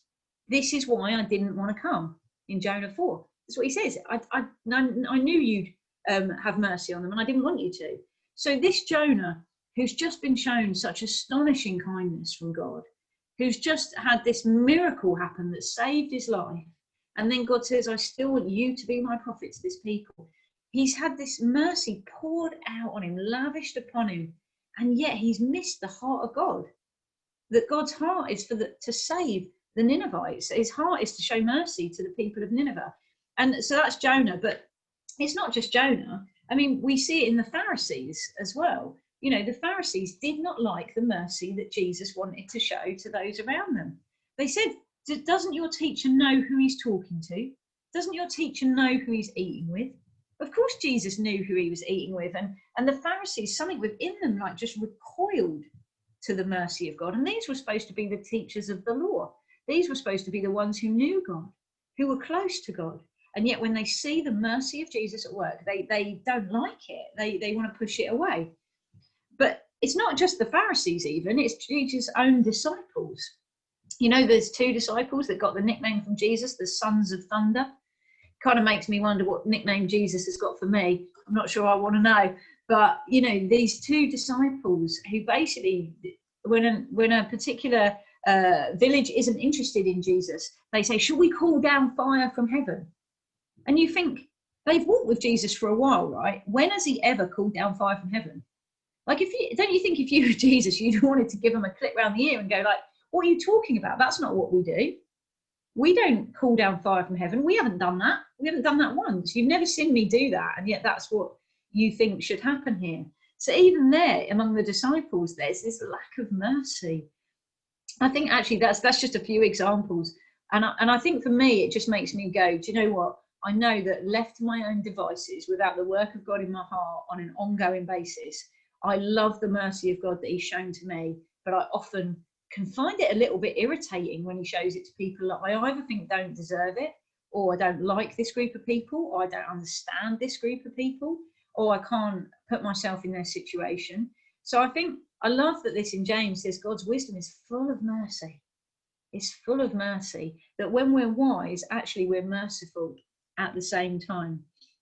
I also think another verse in James that I just find really, really interesting to get my head around is James 4 verse 17. So whoever knows the right thing to do and fails to do it, for him it is sin. Now, I'll be honest with you, I'm not a theologian, and I don't, you know, Richard will dive in and correct me, I hope, if I'm wrong on this. But that verse sounds a little bit like some things can be sinful for me that aren't necessarily sinful for other people. And I don't understand that, and I don't really know if that is what it means. But so let me give you an example of where for me this is a thing. So I've been following for years Nestle, the company Nestle, and the impact they have on various people around the world. And I'm not going to go into detail because my goal here isn't to persuade you to avoid Nestle. But because of what I know about Nestle, I don't buy their products to the best of my knowledge. I mean, they own a lot of other companies, but to the best of my knowledge, I won't buy Nestle products. And I've talked to friends about this, and they're like, oh, but I love Kit Kats. And for me, this verse in James 4, I know that if I buy and eat or drink Nestle products, for me, that's sin. Now, I don't think it's sin for other people. I'm not saying that everyone should do it, which is why I'm not going to give you all the reasons why I do it. You can look into it for yourself if you want to. But I know it goes against my conscience if I buy products from that particular company. There's some other companies too, but I'm just using them as an example because they're a really easy one to Google and find out why if you want to look into it for yourself. But so, and it's about the impact. It's about poverty and justice issues for me. So I just think that verse is really interesting in terms of if there's stuff that actually troubles your conscience and everyone around you seems to disagree with you on it, to bear that verse in mind that actually, if you feel like God's told you this is the right thing to do and you fail to do it, it's actually sin for you, even if it's okay for everyone around you.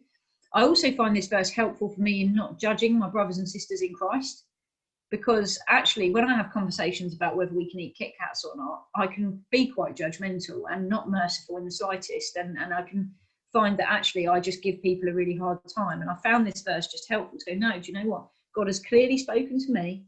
He may not have clearly spoken to them. It's not a clear-cut issue. It's a grey area in one sense, you know, my specific, where I purchase stuff from. So actually I need to leave other people to their relationship with God on some of these things. Now, of course, where the Bible's clear about a matter of sin, I'm not saying we do that, but I'm just saying with some of these things that aren't clear cut from the Bible, actually to leave others to deal with it between them and God is okay. And I'll keep doing what I'm going to do, even if no one around me thinks it's a good idea. I hope that makes some sort of sense.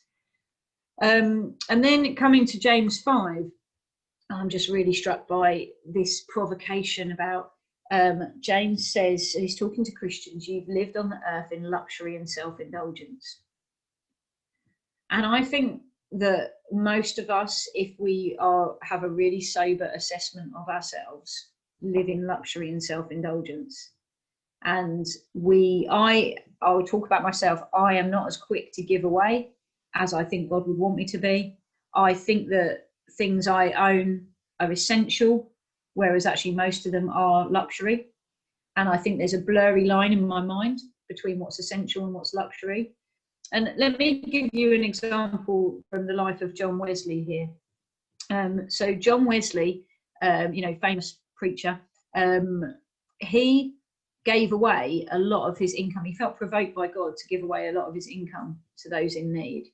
So in the first year, that he did this, I think it was that he earned £30 and he realised that he needed £28 to live on. So he gave away £2. I mean, obviously this is some time ago when this was a lot of money. The next year, his income actually doubled and he earned £60, but he still only needed £28 to live on. So he didn't adjust his lifestyle. He kept £28 and he gave away £32. The next year, his income went up quite significantly again to £90, and still he only needed £28 to live on, so he gave away £62. Now, I think this is so countercultural to what most of us in a Western society do, because often when we earn more, we adjust our lifestyle rather than thinking, well, great, I've got more to give away. Wesley at his peak earned £1,400. That year, he kept, I think it was £32, so it had gone up slightly, but he gave the entire rest of it away. Now, when I hear a story like that, I'm challenged by it, but I also kind of think, well, that was Wesley. I'm no Wesley. You know, that was God's special call to him. I don't need to do that. But I was challenged by a friend of mine to maybe just look at my own finances and see how I was operating with them. So I went through 2 months' bank statements. I printed them out and I classified everything as either essential or luxury or giving away, or grey area. So grey area would be like life insurance, which is a luxury but doesn't feel like it because you have to have it for certain things and things like that. So I was quite generous to myself, I'll be honest with you. In the essential category, I counted my mobile phone bill, I counted petrol, I counted every supermarket shop that I'd done, even though I knew full well that that would include things like wine. Sorry if I'm upsetting some of you by saying wine is not an essential item. But, you know, I was kind to myself in the way that I did it. I kind of stacked the odds in my favour so that I wouldn't look too bad. But still, what I found after going through 2 months of my kind of normal income and outgoings was that I spent 27% of my money on things I didn't need, on things that were luxury. And I was quite shocked by that. And I've told this story before, and some people say 27% is not that bad. I mean, it could have been worse. It could have been half or more. But for me, I feel like God's really provoked me with the question, is it ever okay that I have way more than I need when some people don't even have the essentials they need?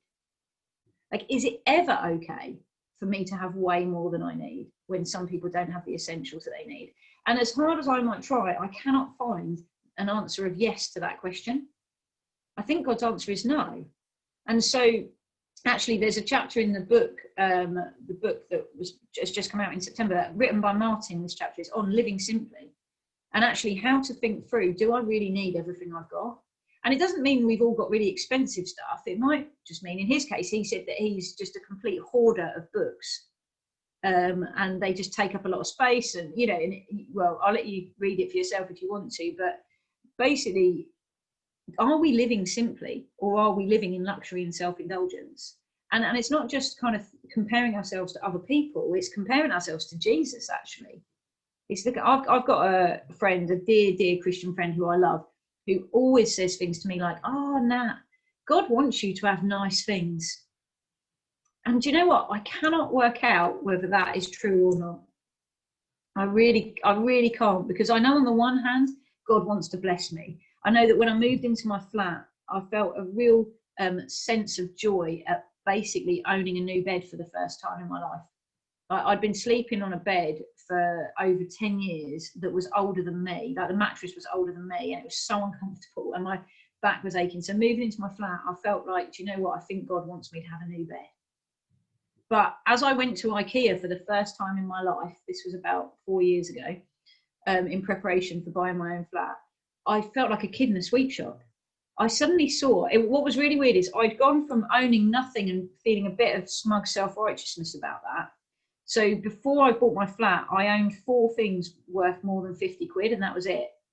Basically a phone, a car, a laptop, and a bedside table that my mum had bought me. They were the only things I owned each worth more than 50 quid. And so I was a bit smug and self-righteous about that when I talked about things like this. I'll be honest with you, my heart was probably not in a good place. So I was like, hey, look, I'm doing really well on the whole possessions and money thing. I went to IKEA for the first time when I was about to buy my flat, and honestly, I wanted to buy everything. It's so funny how quickly my heart went from smug self-righteousness at not having much to wanting to have everything that I could set my eyes on. And I was like, I want one of that, and I want that, and I want that, and I want coasters and placemats. And I'm not saying there's anything wrong with coasters and placemats. It was just quite funny how these are things I'd never thought of owning in my life, and suddenly they became really important to me that I should have these things. I didn't even have a table to put the placemats on. So I'm just telling you about my own ridiculous heart, because I think that we can so easily live in luxury and self-indulgence. And I'm not saying coasters and placemats are luxury and self-indulgence. Like, you know, I've got coasters and placemats, but what I am saying is we do need a sober assessment of, have we brought into our society's culture of materialism and of adjusting our lifestyles? And is that an obstacle to us serving those who are trapped in poverty and injustice? Because I know in my own life, the more tightly I cling to what I've got, the more it is an obstacle for me in helping others. And the looser a grip I've got on my possessions, my money, my home, my time, my skills, the more effectively God can use me in the lives of others who've got less than I've got. I think from this passage in James, one of the things that really strikes me, not from this page, I guess from the whole of James really, and really from what everything we've gone through in the Bible today says, I'm struck that often when it comes to talking about social justice or care for those in poverty in the church, we treat it a little bit like youth work rather than like worship. So what I mean by that is, most of us would probably think it's really great if our church has a thriving youth ministry. I love our youth leaders. I think they're amazing. I'm grateful for them, and I'm very grateful they're doing it and I don't have to. That's the truth of it. I'm too old for it now, in my own opinion, and I just think, like, you know, I wouldn't really want to do it now. I have no idea what is cool. I'd have no idea if the word cool is still cool, honestly. So I'm just grateful that other people do it. And I don't feel like a sense in which God is saying to me, everyone in the church needs to get involved in youth work. And I think often when it comes to social justice and social action, we can feel a bit like that. I'm just really glad, God, you called other people to it. I'm really grateful, God, that there are other people who do it. Because in many of us in our churches, it is 20% of the people who are doing this stuff, and the other 80% are just grateful that they're doing it instead. But for me, when I look at the broad sweep of the scriptures, what I think is that actually care for those in poverty, caring about injustice, is actually much more like worship. Where if I said to you, I'm a Christian, but I don't feel called to worship God, you would all say to me, you've got a problem. You would all say to me, you are called to worship God, whether you think you are or not. Because actually it's so intrinsic to the life of a Christian to be a worshipper that actually it doesn't. Some people are called to lead us in worship, of course. Some people are especially called to be the kind of people who help the church worship God, go deeper into worship. So there is a call on some, but all of us are actually called to worship God. All of us are called to be worshippers. And for me, social action, caring about injustice, caring for those in poverty is much more like worship, where yes, some are specially called to set up ministries. Some are specially called to give lots and lots of their time to projects. But actually, all of us as Christians are called to care about poverty and injustice. And it might look different for you than it looks for me. It probably will. But you are called to be expressing this part of the gospel somehow in your lives. Now, it might mean that for you, you are growing in your own personal generosity and compassion. A woman in my church told me a couple of years ago, this was, that she had realised that she thought of care for those in poverty as something that, yeah, others are called to it. I don't need to get involved with that. But she was talking to her daughter, who's not a Christian. And during the conversation, she realised that her daughter was much more compassionate than she was. And I think God just whispered to her in that moment, this isn't right. Your non-Christian daughter is more compassionate than you are.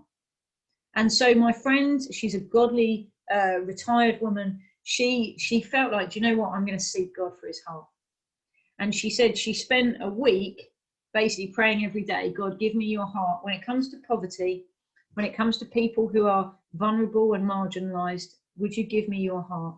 And she said what happened was exactly a week after she started praying, she went for a run that she does 3 times a week, same route 3 times a week. And she passed a homeless guy who was sitting on the floor in a sleeping bag. And she said she probably passed him dozens of times, like he's there all the time. But it's a bit like, you know, when you become so familiar, you don't see something anymore. So she hadn't seen him. But as she ran towards him and could see him in the distance and was about to run past him, she started to cry. She felt so much compassion for him that she started to cry. And she just felt like this was God within a week answering her prayer, make my heart more like yours. So what she did was she ran home, she made a bacon sandwich, and then she ran back and she gave it to him. And then over the course of the next couple of weeks, she actually noticed that there were 12 people who were homeless on her route that she ran on a regular basis. There would be 12 people spread out on her route. And so what she started doing, not every time she ran, but about once a week, was she would make 12 bacon sandwiches, and she would take a backpack and she would wrap them up in foil. And as she ran past each person, she would give them a bacon sandwich on her run. Now, she's not been involved in a project. She's not going to set up anything up. She's not asked me if now the church can run a running and bacon sandwich project. You know, I've got images of her and loads of people with her just liberally throwing out bacon sandwiches as they run. She wasn't asking for any of that. In fact, she only told me about the story because of something I'd said in a church meeting a couple of weeks earlier. And she just wanted to say, look, God works in our hearts behind the scenes, and there'd be loads of stories you never hear about. I think I'd expressed some frustration. And so she was like, look, behind the scenes, God is working in our hearts because he is breaking my heart for the homeless. And now I'm doing something about it in my own small way. And so for some of us, it's not that we'll ever do a project or we'll ever give hours to a debt centre or a food bank or whatever. Those things are great, and we do need volunteers for those projects. But actually, much more important is, are we cultivating this in our own lives? Are we growing in compassion and mercy and generosity and kindness? Because actually, Jesus isn't asking you to get where anyone else is. He's not asking me to get where anyone else is. All he's asking us is to grow in Christ-likeness in these areas.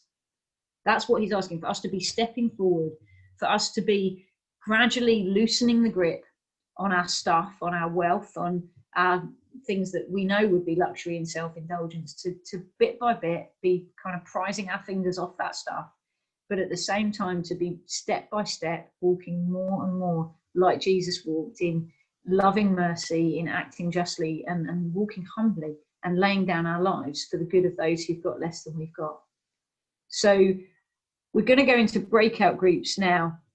And to be honest, I think it'd be really good to kind of look at the same question that we looked at earlier, which is, should care for those in poverty be a concern for every Christian? But also beyond that, what steps might we take even after today, even this coming week? Is there anything you can do, whether it's something you want to pray, an action you want to take? Can you think of someone you've passed in the street or someone in your own life you can help? What actions can you take this week to personally be growing and cultivating this heart of Christ in your own life? So we'll do breakout groups for 10 minutes, and then we'll come back with some really practical examples of things we can do. Okay, so I'd like to give us a few kind of practical examples in this session of how we can grow and like I say, cultivate these things like generosity and kindness and mercy in our own lives. I think also I'd like to leave a little bit of time in case there's Q&A. Maybe if you've got a question, you could just write in the chat, not necessarily the question, but that you've got a question, because if people have got questions, I'll leave more time.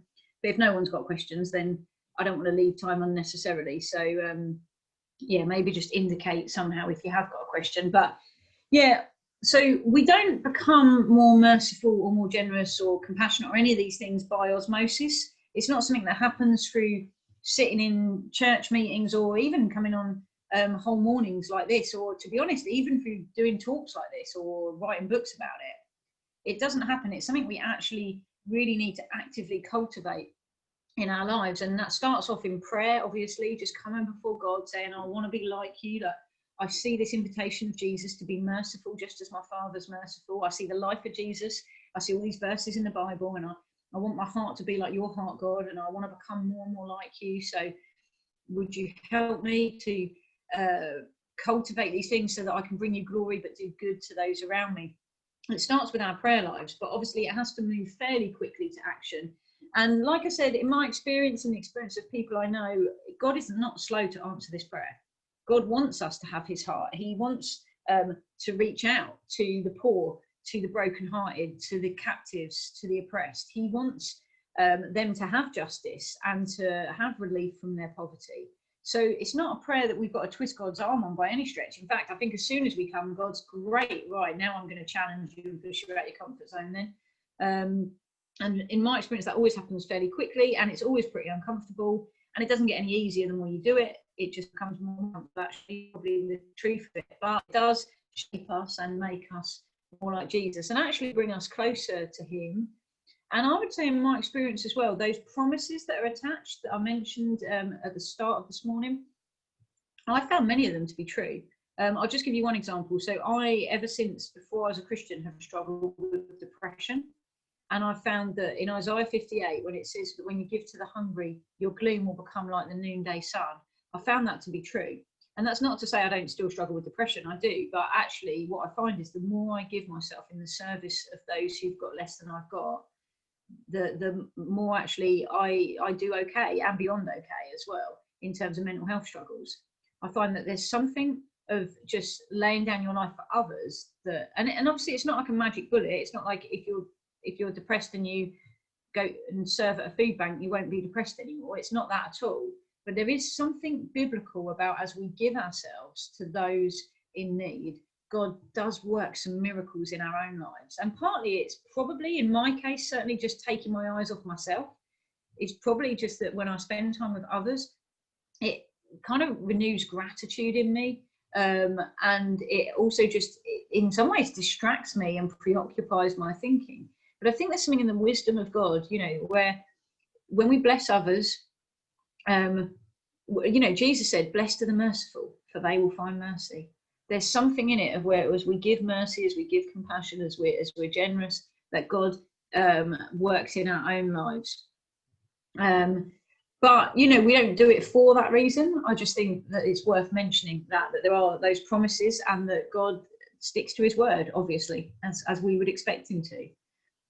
So for me, in terms of cultivating generosity, this started for me, I think, several years ago now, where I felt like, to be honest with you, I just thought, I'm going to put aside £5 a month to give away. It started off really, really small. I just thought, I'm going to £5, and I carry it around in pound coins so that I could either give it all to one person, or I could give it up in 5 separate blocks. And what I found is it helped me to react quicker in the moment than I normally could. So, you know, if you're walking down the street and you see someone who's asking for money, and you think, should I help them or not? Could I buy them a sandwich or not?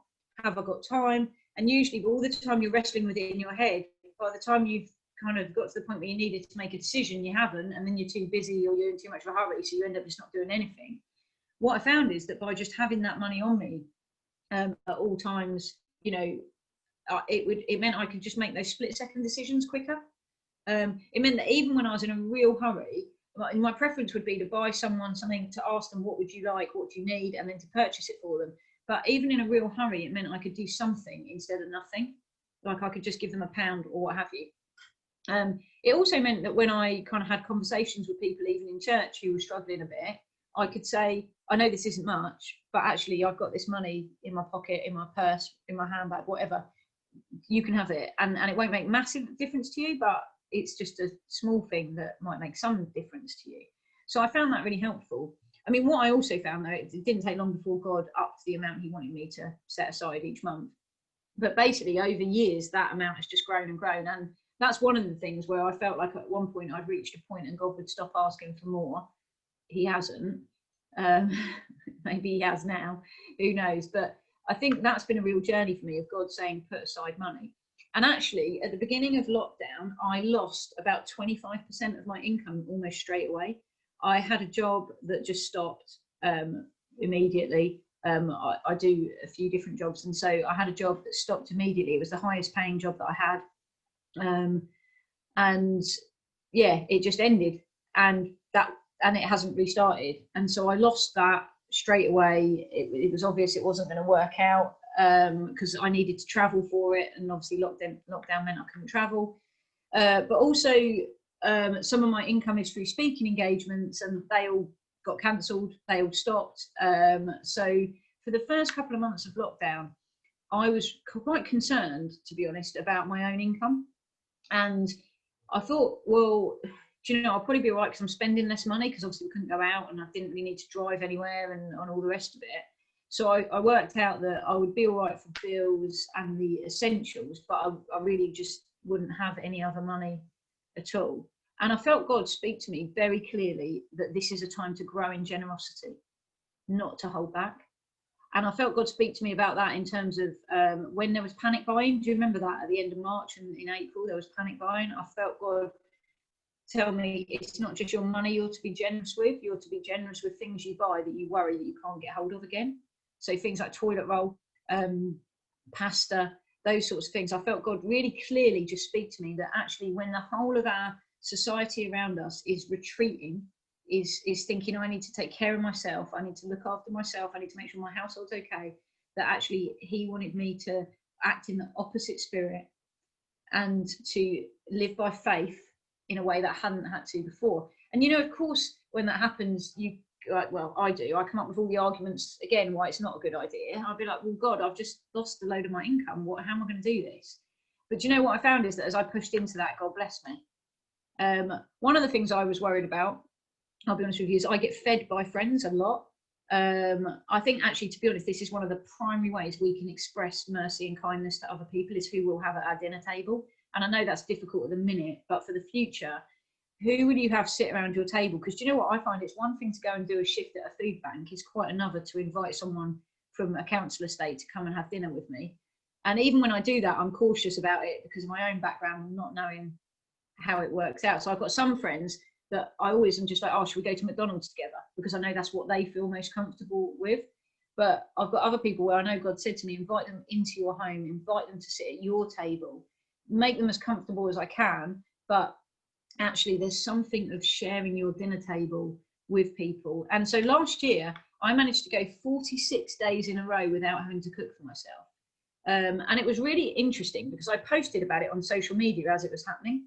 Because 46 days is a pretty long time to get fed by your friends.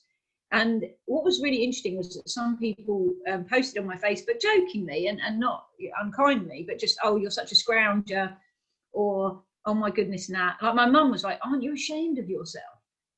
But you know what was really interesting was I felt God profoundly reveal to me something about the church and being part of the body of Christ and being part of a family.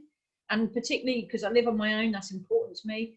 And I got this deep revelation of God's love for me through the fact that I could go for 46 days and not once have to wonder where a meal was coming from, not have to wonder at all. But what that did, so that was wonderful. And what I would say, because some people responded to it by saying, well, that's all right for you, but I never get invited anywhere. I invited myself to most of those places, probably. Like, I'm not shy about inviting myself to dinner around people's houses. It wasn't just that, you know, everyone loves me and wants me around for dinner.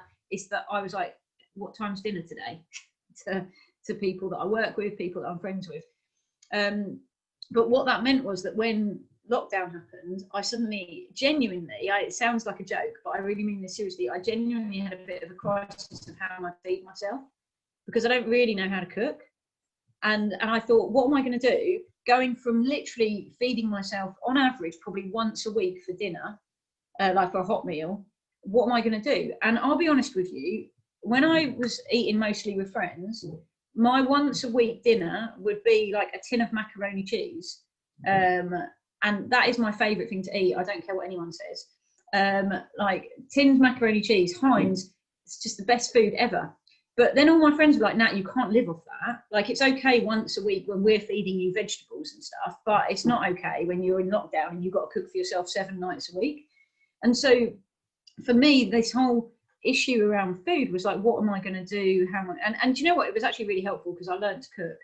But also my friends were still incredibly generous and would turn up with meals for me. I mean, I am really spoiled by my friends in this regard.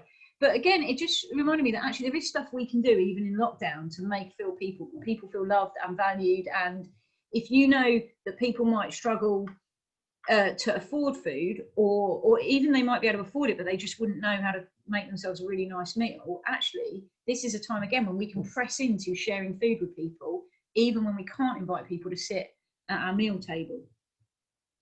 Coming back to money, so I set aside a specific amount and God keeps asking me to up it, but that amount is set aside to give as need arises. So I might have a conversation in the past with people on a Sunday after church meeting, we're having a coffee, and they might be telling me that they haven't been able to go out with their spouse for months because their kids and blah, blah, blah, they can't have babysit and whatever, and so, or they can't afford it. And I might think, well, do you know what? Out of the amount of money I now set aside, I could pay for your meal and I could babysit. So it's not all just about people in dire need. Some of it is just, it helps you quickly respond to a need when God brings it in front of you. One of my friends who recognised that he had a problem with possessions, it's a friend of mine, he basically opened his wardrobe one day and realised how many branded items of clothing that he had that he never wore. And he had a real thing about buying branded clothing. I don't know, it's not something that particularly I can understand, but he opened his wardrobe and he felt God say to him, look at all this stuff you've got, or look at all these clothes you've got. And you don't even wear half of them. You don't need them. And he felt God challenge him for a whole year to only buy anything, I mean, literally anything at all, if he could buy two and give one away. So he spent a whole year where he didn't buy anything unless he could do exactly that. And I'm talking about if he went to Costa or Starbucks or whatever and bought himself a coffee, he would buy two. He would either do the suspended coffee thing where you can pay it forward and someone else can come in and get it who's in need after, or he'd pay for the person behind him, or he'd buy one for a colleague and take it into work with him. But he would find a way to buy two and give one away. When he went to the cinema, he would either invite someone and pay for them, or he would pay for someone behind him in the queue, which is really weird. It's coffee that happens a fair bit, but cinema tickets not so much. Clothing, weekly grocery shop, everything he did for a whole year. I mean, this is pretty astonishing. He only did it if he could buy two. What he said though was, whereas in the past he would have easily spent £300 on a pair of trainers for himself, he said there was no way he was going to do that during that year, because there was no way he was going to buy someone else a pair of trainers that expensive. And so what he learned during that year is, I never need to spend that amount of money again on a pair of trainers.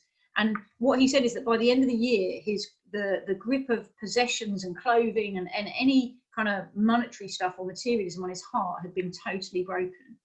And because he'd realised, if I can't buy it for someone else at the same time, I probably don't need it for myself. And not all of us can do that for a year, but I've tried doing it even for a week, and it's quite hard, or even for a month. And it's really fascinating what it does in our hearts, even if we'll just give it a go, even for just a week, and see what impact that has. And again, during coronavirus, I found that with my food shop, as I've learned to cook and had to feed myself, reluctantly, as you can tell. I have found that actually just being able to buy two of stuff. So where I've been able to, even with things like toilet roll and hand sanitizer, but other stuff too, I've thought where I can, and where supermarkets are allowing it now, you can buy more than one of these things for yourself, then actually it's good to buy with the view of giving away, and then make sure we're sharing what we've got. I mentioned my friend and the credit card debt. I think sometimes God wants us to answer our own prayers. So I think if there's someone you're praying for who's in need, or you come across someone in the next few days or weeks who's in need, and you think, I'll pray for them, it's obviously I'm not saying don't pray, obviously pray, but I think it's well worth thinking at the same time, can I actually just answer this prayer really quickly? I'm calling on God for something when actually I could really just do it myself really easily, and God probably wants me to do that. I think when it comes to growing in compassion, one of the biggest things for me has been listening to people's stories, like spending time with people and actually listening to their stories, and actually asking people a bit about their background, obviously not trying to be too intrusive and only as much as they're comfortable with. But actually I found that often people who are in real dire straits when it comes to poverty and injustice actually want to tell you their story. And I've also found that many people are really, really honest about when they've made mistakes. So I actually met a guy in America a few years ago who was begging for change on the streets, but he was holding up a sign that said, "Why lie? I want beer." And at the time, I was about to start writing the first book with Martin Charlesworth called The Myth of the Undeserving Poor. And someone had prophesied over me that when I went to America, that God was actually going to speak to me while I was kind of on my own in the touristy parts of the trip, as well as when I was with friends visiting their church and things like that. Someone had prophesied God's going to speak to you more when you're on your own, just doing touristy stuff, than he will through the church. So I was on my last day in San Francisco, wandering around, saying to God, you haven't spoken to me. And there was that prophetic word. And I know we prophesy in part, but, if you want to speak, God, I'm open. And, I'm thinking about the book I'm about to start co-writing, and what do you want to say? And I literally turned a corner as I was praying this, and then saw this guy with this sign, "Why lie? I want beer." And I was thinking, gosh, if you're going to write a book about the deserving and undeserving poor, then his sign kind of almost immediately pushes him into the undeserving category. So I decided to go and talk to him. And so I just said to him, "Hi, I'm really intrigued about your sign. Do you mind if I just ask what's some of your story? Why does your sign say that?" And he started telling me about how he'd basically been a drug addict for almost his whole life. He was like a crack cocaine addict. And he was telling me it had ruined his whole life, that he had lost every relationship that he tried to form, that he actually had at this point a 16-year-old son and he'd never been able to be in his life. And he was just saying, it's just being a drug addict has wrecked everything for me. And he was really honest. He said, I've been in rehab and I've had several opportunities to sort myself out. And I've just every time I've come out, I've just gone back to my same group of friends and I've gone straight back on drugs. And, you know, I get clean and I say I won't do it again. And I've just wasted every opportunity that's been given to me. Every chance I've been given, I've wasted it. And he said, but actually this time around, I am clean of drugs. But he said, I've actually become an alcoholic instead. And he said, his words were, I know I've just switched one poison for another. But he explained to me that with being a crack addict, the impact that it would have on his mental state, his physical state, he couldn't be in his son's life. He couldn't be, you know, he just couldn't be a functioning member of society in any way, shape or form. But that as an alcoholic, he actually could now have supervised visits with his son, which his son wanted him to have. And he was saying that I know that I've only swapped one poison for another, but that actually it's a step on my journey, and it's actually a pretty massive step. And obviously I want to be free of this too, but it's real progress for me. It's actually making me believe that my life could be more hopeful, and that maybe one day in the future I'll be free of this too, and I can have a proper relationship with my son and not supervised visits, and that I won't be someone who damages the people around me, but I might be able to you know, actually just enjoy spending time with people and do maybe, you know, he wasn't even thinking he might do them good. He was just hoping for neutrality, I think, rather than damaging the people around him. And, you know, the more I heard his story, the more compassion I felt for him. The more I heard about his journey, the more honest he was about the mistakes he'd made, the more he talked about his hope for the future. What it did was it gave God space in my heart for compassion to grow. And he said at the end of it, he said, basically, I'm holding up this sign because I just need $3. He said, I want one beer and I need a new magic marker because I've lost the one that I wrote this sign with. And then he said, and then I'll be on my way for the day. And he's like, I've actually got a supervised visit with my son today. So I only do want the one beer so that I don't get the shakes and stuff. And then I won't drink properly until after I've seen my son. And do you know what? In that moment, I decided to give him the money that he needed. And I'm not saying I would encourage others to do that, and I'm not saying that I would always do that, and I'm not saying that's the right thing to do, but I'm just saying that what happened was, as I spent just 10 minutes hearing his story, I felt like, do you know what, $3 is so little money to me, and it will mean so much to him. And here is a guy who's trying to sort his life out, and he's failed so many times, but he's on a journey and he's doing well. And you know, whether it's the story of that kind of extreme nature or not, I do find that actually the more I hear people's stories, the more it gives God space to work in my own heart, the more it kind of opens me up to just seeing them as God sees them, to asking him, gosh, God, this person is made in your image. Like, can you reveal some of that, even if it's buried under addiction or attitude or a way of life I find hard to understand. God, they're made in your image. So help me to see that and help me to respond with your heart to this person in front of me. Help me to be merciful, whether I think they deserve it or not, God, because it's actually about your mercy, not about them. So for me, just stories are so important, taking that time with people. Also things like being like listening out for the still small voice of the Holy Spirit. So I've had a few things where God told me, this was really weird. God told me to, it sounds weird, God told me to touch a homeless person. And I went up to this homeless guy and I got chatting to him. And then the guy himself said to me, will you shake my hand? And so because God had already said to me to touch him, which seemed a weird thing to say, I said, yeah, like, I'll shake your hand, sure. So I shook his hand. And he said to me, you're the first person who's touched me for a month. And his eyes welled up, because we take physical affection, well, before coronavirus, we took physical affection for granted so much. Like, how easy is it for any of us to get a hug or a tap on the shoulder or, you know, anything like that. But this guy, no one had touched him, and all he wanted was to feel just someone else touching him.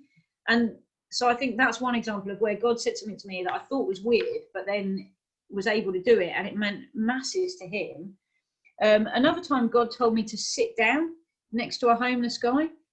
I'll tell you, this was funny. I didn't want to do it because I'm scared of big dogs, and this guy had a big dog, But the worst thing about it was the dog had a rope around its mouth, not a muzzle, just a rope. And I thought, that can't be a good thing, can it? Like, why? Anyway, God said to me, go and sit down next to that guy. And I was just like, I really don't want to because of the dog. But I did it. There's a theme emerging of me saying no to God, isn't there, before I say yes. But yeah, anyway, I sat down and I got chatting to this guy, just talking about his story and actually talking about his dog and all sorts of things. And probably 3-4 minutes into the conversation, this guy said to me, do you know, it's so nice to just talk eye to eye to someone rather than have everyone look down at me all the time. And looking down because he was sat on the ground, you know, so naturally you do look down. And I just thought, wow, again, it's something that I would have never thought of, but that meant so much to him, just to have that eye to eye, level to level equality when we talk to each other, meant masses to him. And all I had to do was kind of sit down near a dog I didn't want to sit down and just have a conversation with him. So these are just examples. I don't want to go on for too much longer in case people have got questions, but no one's written in the thing that you have yet. But let me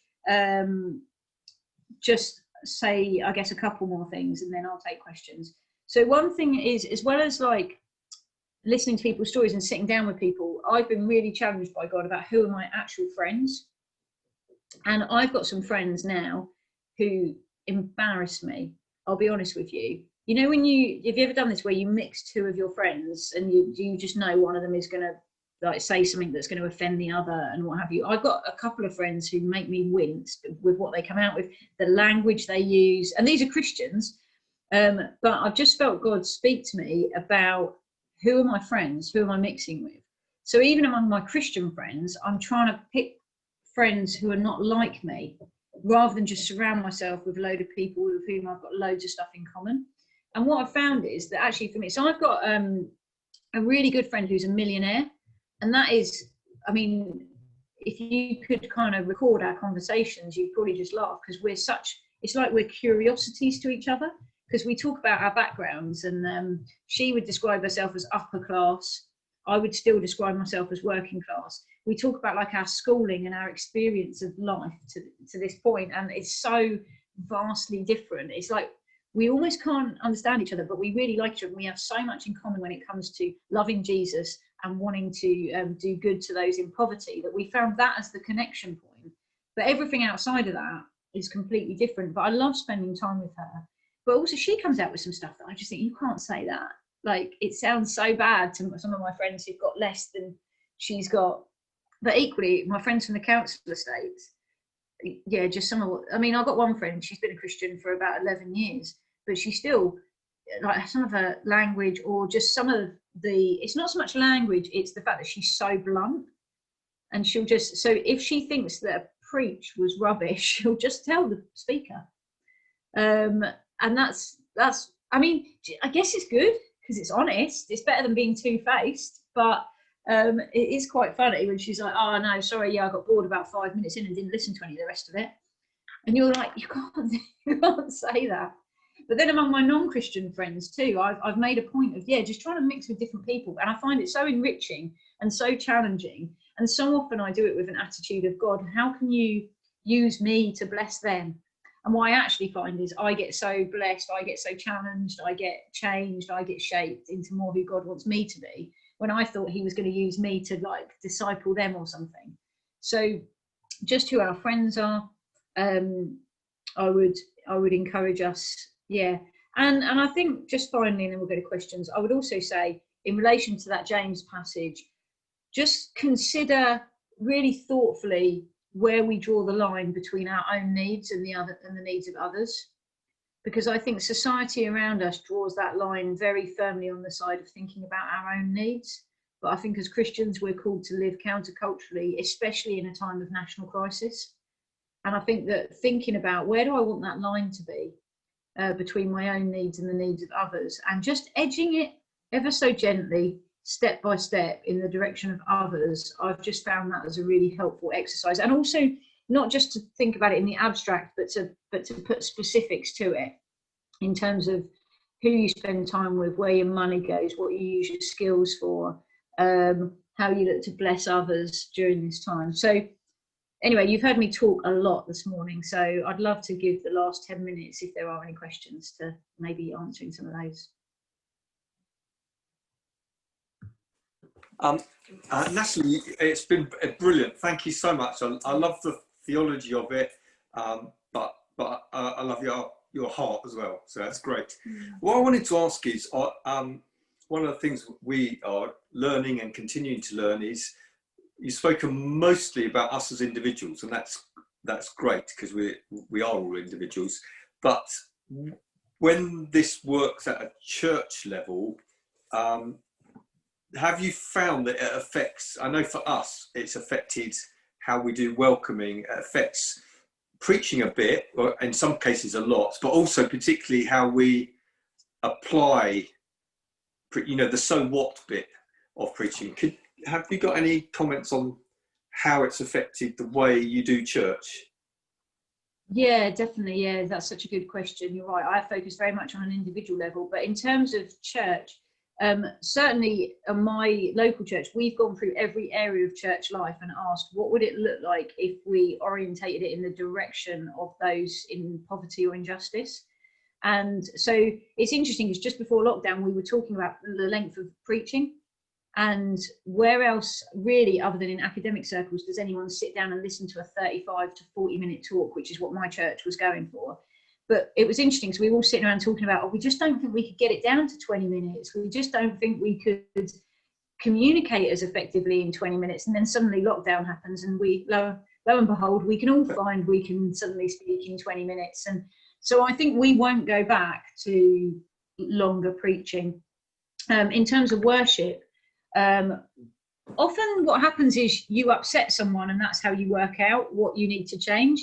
So we had a woman leave our church because she couldn't read the words in the worship songs, and so she just felt alienated through worship all the time, especially because we introduced new songs quite a lot. And so, do you know what, that was such a shame, because it was so unnecessary. So before lockdown, even changing to for the 15 minutes before the meeting, the band or over our PA system, we would play the new songs that we were about to sing, so that people had an opportunity to learn them by hearing before we sung them together when they can't read. Because if you can't read, you have no idea what's going on, do you? If, for a new song, or even for a song you've only sung a couple of times.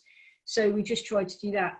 To be honest, we've looked at every area of church life. We've looked at youth work, kids work. We've looked at the sort of coffee we serve. We've looked at serving teams. We've looked at how we talk about giving. We've really gone through every area and said, what would it look like to do this differently? Like you said, welcome team as well. I think as well, we've tried to ask for honest reflections from people about how they feel when they come into one of our meetings.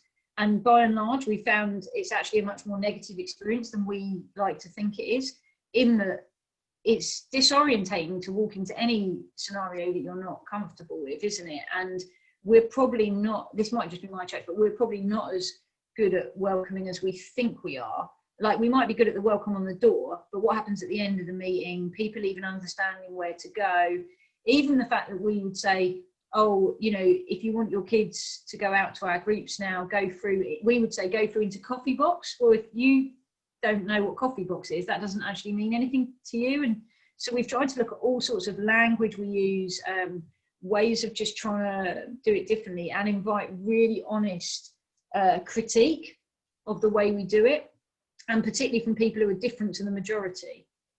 We've also tried to think about what would it look like for the majority to give up kind of power and prestige to those who are in the minority. And that might mean in various ways. It might mean that we prioritise people who bring some of the strangest contributions and the lengthiest contributions over those who we know can bring a really succinct and powerful prophetic picture.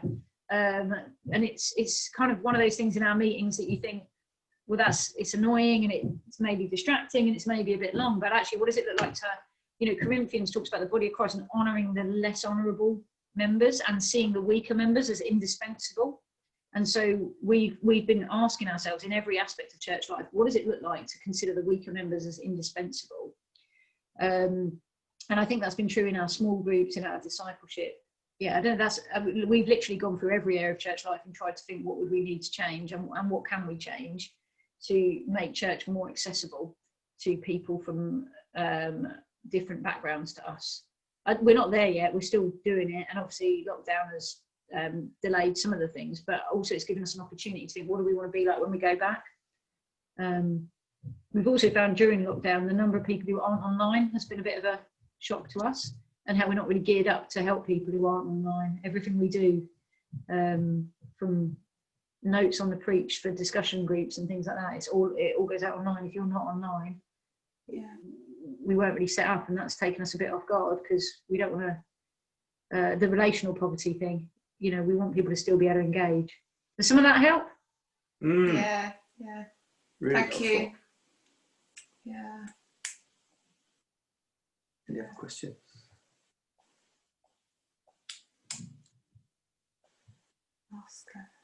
I don't want to hog any questions, so forgive me. You have to speak up, everyone, if you want to ask a question, because you know what I'm like. I just fill the gap. But have you got any tips on how Christians, or if Christians, without getting too party political, how Christians can influence more at a policy kind of level? Obviously, during COVID and even before that, food banks in recession times have come to the fore, and some of those guys have got, you know, perhaps a bit more influence and a seat at the table now. I just wondered if you had anything at that kind of level where ordinary Christians can play their part. Yeah, I think that's so important, actually. Often when I do a whole day on this, I do a whole session on influencing decision makers, because I think that otherwise we will constantly be trying to tackle poverty, but without changing some of the systems that either cause people, at their worst, cause people to be in poverty, but even at their best can just hold people in poverty for a long time. So when I started working for my church, actually one of the first things I did with the permission of the leader was I went and met with about 8 or 9 local decision makers. So the MP, the chief of police, the head of the fire service, the head of the largest housing association, head of community safety, the leader of the council, all sorts of people like that.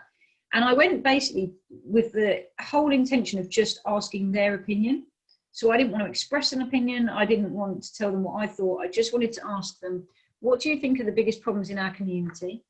What one thing, if it changed, would have a positive impact, disproportionately positive impact? Sometimes the answers to questions 1 and 2 were the same, but they weren't always.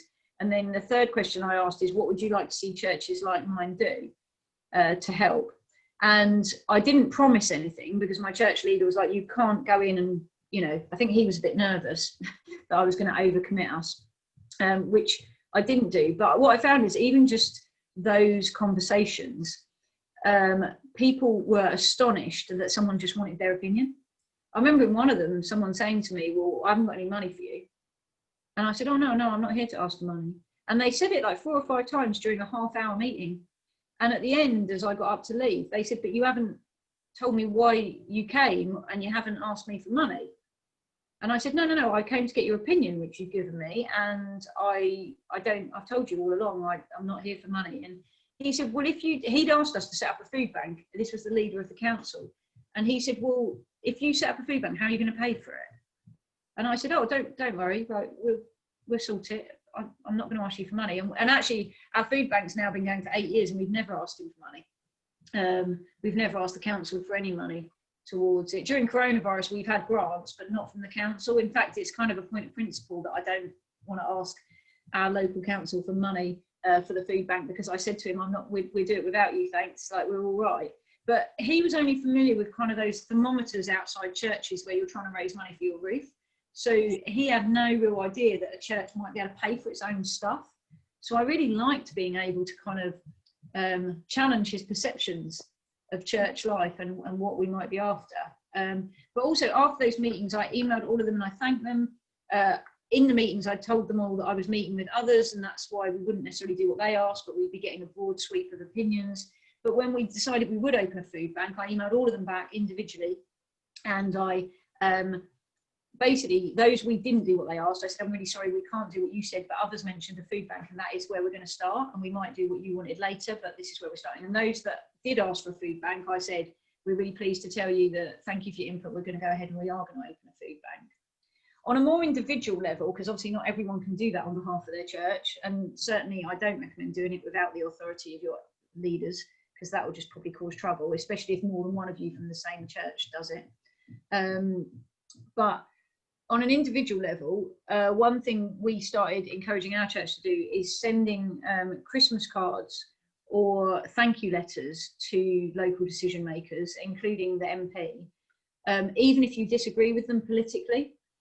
Now, what's interesting is I actually worked for a political candidate in Hastings in the run-up to the 2015 election, and my candidate lost, but that meant, I've just realised you're going to totally be able to work out who that was, and I was trying to be non-party political, but Amber Rudd won, and so actually Amber knew that I'd worked for her opposition candidate, but so that actually gave me a real opportunity to build a really good relationship with Amber that surprised her, because she wasn't used to people wanting to be kind to her and expressing gratitude to her when she knows they don't agree necessarily with all of her politics. So I made a point of writing thank you letters to Amber, sending her emails saying, oh, thank you so much for the way you voted on this, or just taking the opportunity. And I do that with the chief of police, and we'd write these Christmas cards and we try to write something specific in it. So you need to know what's going on in your local area to do this. So we might thank the police for how they dealt with a particular situation in July, even though it's in a Christmas card in December. We might have got to know them enough that we were able to say things like, or, you know, I could write in a card to them, I hope you enjoy time with your wife and your son this Christmas, and I hope you get some time off. I know Christmas is a busy time in policing, but I do hope you get some rest and relaxation. You know, you just write things like that. But what I found is when you take the time to thank some of these people, they are so not used to it that firstly, it really surprises them, and it encourages them way more than it probably should, because they're just not used to it. But it also means when you've got something you're not happy about, you're not going in as kind of a complaining Christian. You're going in as a Christian who's been an encourager and now would like to urge them to do something differently. And it's a totally different experience for them. So I've just in August, I met up with a friend who lives in another part of the country, and she was saying she writes to her MP like once a month saying, as a Christian, I'm disappointed that you've done this, or I'm disappointed that you've done that. And I was just like, oh, come on. You've got to not just only do that. You've got to be a voice of encouragement. You've got to be a voice of hope. You've got to be, it doesn't matter if you don't agree with their politics. They're made in the image of God. And we believe that God appoints our leaders, don't we? So come on, you've got to tell them you're praying for them at least. Like, you know, you don't have to go so negative all the time. So for me, I think positive, proactive engagement with leaders and decision makers sets the platform for when we've got something we really need to say to them. I'm upset about the way you voted, or I'm upset about this decision you've made, and I want you to do something differently. So for me, that's really, really important. Very good. That's fantastic. Yeah. I don't know if there's any other questions in the chat. No, I don't think so. Okay, sorry, I can't see it on my screen. Natalie, thank you so much. Thank you for sparing the morning for us and just being with us. It's been absolutely great intellectually, but also in there. So thank you so much. Yeah. Just 2 or 3 things to say before we finish. One is the recordings on YouTube, that they're a bit like some of our cupboards in our home. That, you know, you go in and you know it's in there somewhere. So we're going to try and get the recordings on YouTube. You can go to Hope Church Worcester, and there's a whole load of stuff like me talking you might not want to listen to, but they're in there somewhere. But we're going to try to organise them a little bit better, so you can find them there. Andy Browning, he's speaking on the 14th of November, and he's going to try and do the impossible, and he's going to try and hit the highlights of 2,000 years of church history. Now, I know even the word history is like, for some of you, is like sprouts when I hear that word. So that's that's okay. Honestly, he's a really good communicator. I took him to Africa recently, and within a couple of days, he was like a native, and they absolutely loved him. He's good fun, and it will be fascinating, really interesting. So that's 14th of November, and then lastly, we'll soon be able to send it's a picture of the leaflet.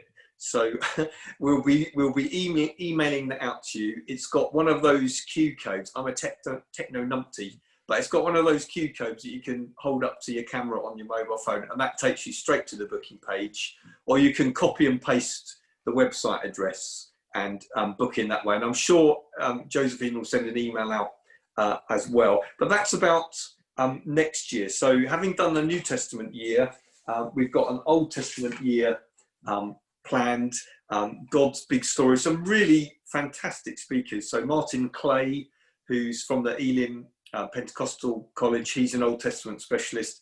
He's going to speak to us on Genesis and what does it even mean to be human.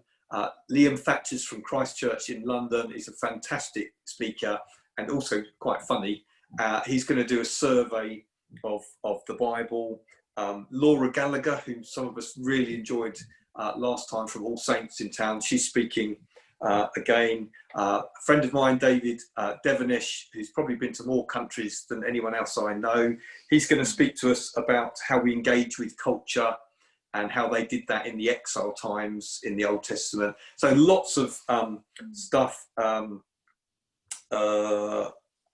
Michael from the Cathedral, who I'm still living off what he said about the Trinity when he spoke to us earlier in the year.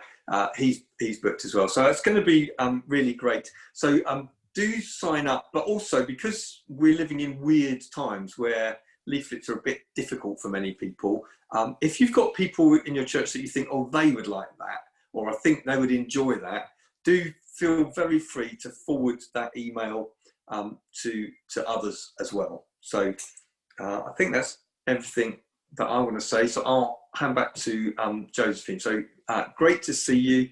Thanks for joining us. And thanks again to Natalie. I've got nothing else to add. So yeah, thank you, Natalie. Thanks all who were able to make it. And yeah, that's it for today.